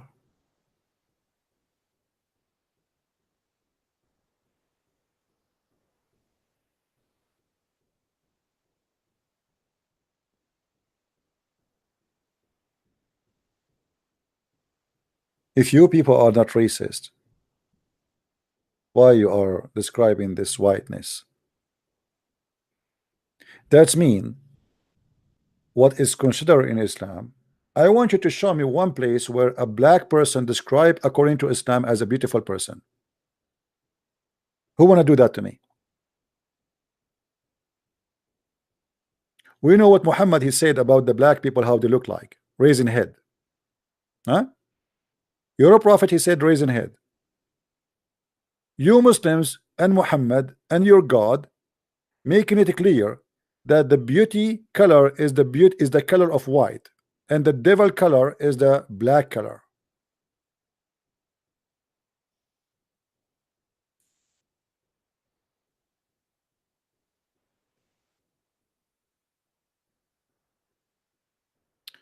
We go back to zero. Who is a Muslim when I tell me who is Allah? Until now we get no answer. Any Muslim? By the way, there's a lot of beautiful women who they are black and they are really very beautiful. I mean, they can beat white women easy in beauty. So since when beauty have to do with color? Same time, we are talking about religion, and religion should not teach that the beauty is about how high you are, how skinny you are, how what you are, white or black. God, He created us, all of us. We are His children. In the eyes of God, all of us, we are beauty, and what make us ugly is what we do, not how we look like.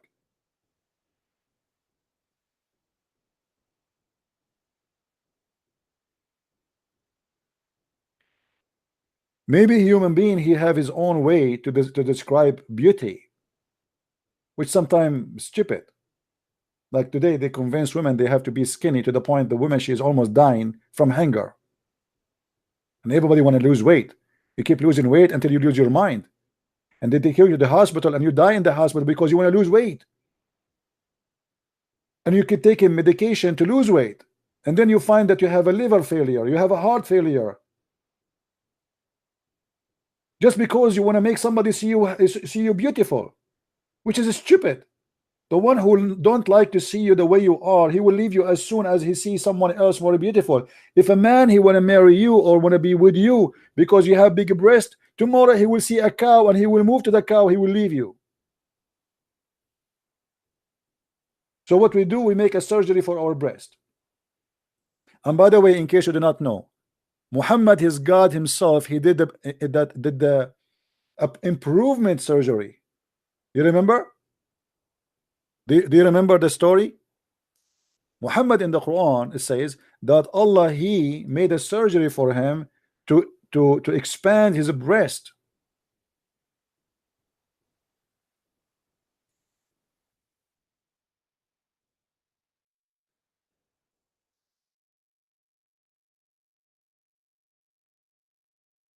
Let's see.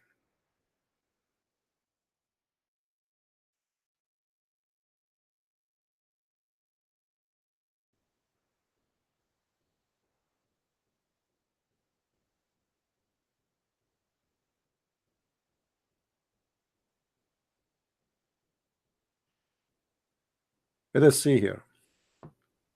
I want to show you something, but I don't know if the Muslim will translate.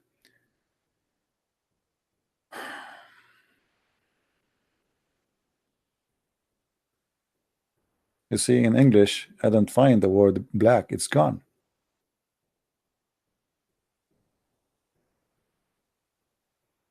Oh. The most hateful among the creation of Allah is the one black man, among them the Khawarij. Do you see it, guys? Do you see the hadith?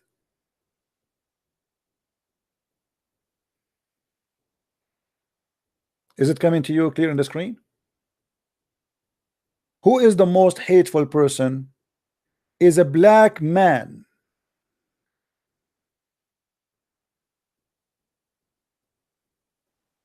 Actually, I'm surprised that the translation did not hide the word black, because I was expecting them to hide it. I challenge any Muslim to tell me why he is mentioning in the color. I mean, okay, maybe there's a guy, he's a bad guy. Why he is saying that he is a black man? And by the way, here the word Khawarij, it doesn't say that. There's no such a thing in between two brackets. That's why it's between brackets. So the most hateful person to Allah is a black man.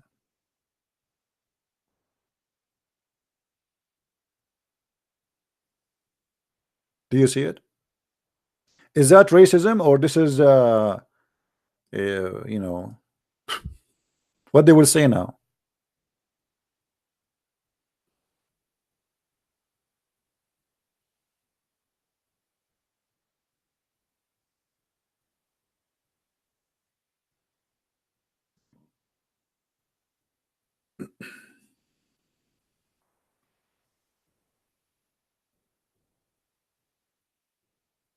This is a very disgusting religion, my friend, and to believe in it, you have to be mental, or you have to be a person who like racism. And you know, there's many people, they are racist. They will find Islam as a very good religion for them. If you are a person who like the KKK, I mean, Islam is perfectly fit for you. There we go. This is a satisfying religion for you, not Christ. You want to be a KKK? Go to Muhammad. This is Sahih Muslim. This is Sahih Hadith. They cannot say it's weak. And this is the link. Here we go. Let me post the link for you.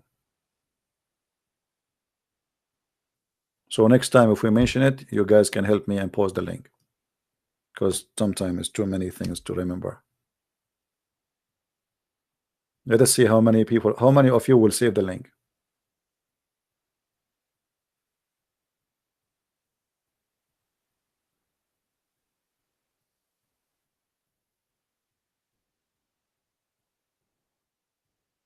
Any Muslim? Liar? Guys, I'm showing it in the screen. He said to me, liar. Do you believe it? Isn't it this is your website? Isn't it this is your in translation? Isn't it this your prophet? And I am liar? I mean, you show it to them from their website. They are the one who made the translation. They are the one who preserved the story. They are the one who print the story. They are the one who collect the story, and then they accuse us to be liars. And even we post the link for them from their Islamic website, and yet you are a liar. They go in denial and madness because they are ashamed of their false prophet.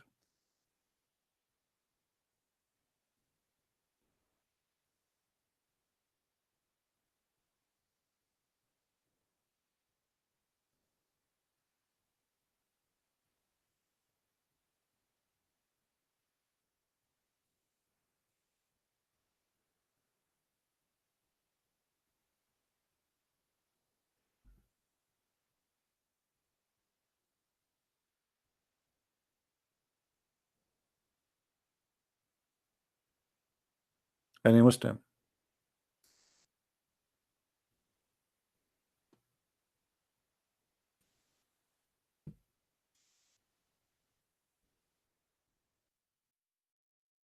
You can call me if you are a Muslim. If you are not, please don't.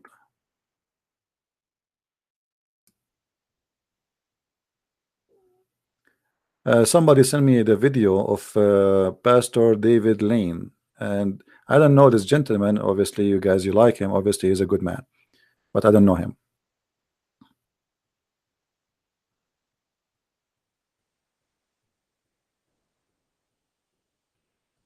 If he is good, he's good. You know, may the Lord bless the good ones and support them. If he's a good man, then support him. Support all the warriors who speak the truth and defend the truth, and the truth will set you free. I don't know him, but you know him, so you know I trust your words. And maybe he do not even know me too, you know, but both of us, maybe we are doing the same work, right? Always support. There's no need to ask if it's good to support the good ones. The good ones should be supported immediately. From their fruits you shall know them, my friend. A person who giveth from his day, from his life, from his time, even he risk his life to speak, to defend the truth, he should be supported. This is not a question. He is doing your work and my work.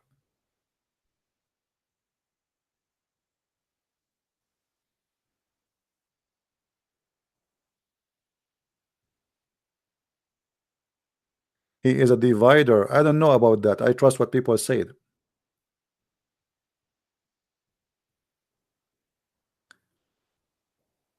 Do we have any Muslim would like to call?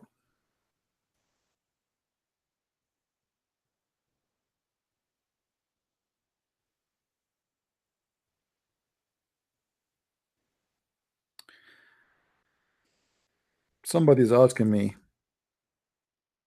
He can ask some questions. It's all right, my friend. Maybe next time, because today we have more than enough. And as you see, how many hours we are here? Not a single Muslim he dared to answer us about who is Allah. Very simple question. They do not know they are worshiping what? It is a ghost, not a Holy Ghost. It is unknown God. They have no idea who is he, what he do, what he is about, where he is coming from. They are just people following nothing. They brag day and night about worshiping a God, but yet they do not know who is this God. Yeah, Al-Fadi, he contacted me and he said to me, maybe you guys, you can remind me. He said at Saturday, January 19th, he want to do an interview with me, and he is welcome. And by the way, we have the apostle, the apostate prophet. He's scheduled to have me in his program too. This coming, I think, Tuesday, right? I think Tuesday.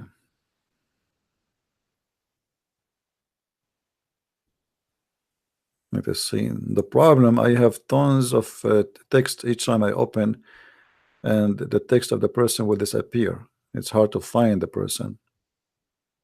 Here we go.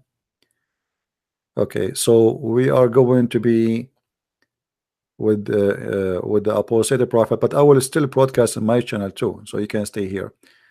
The apostate prophet, this coming Tuesday. This is Tuesday at 3 p.m. New York time. Okay.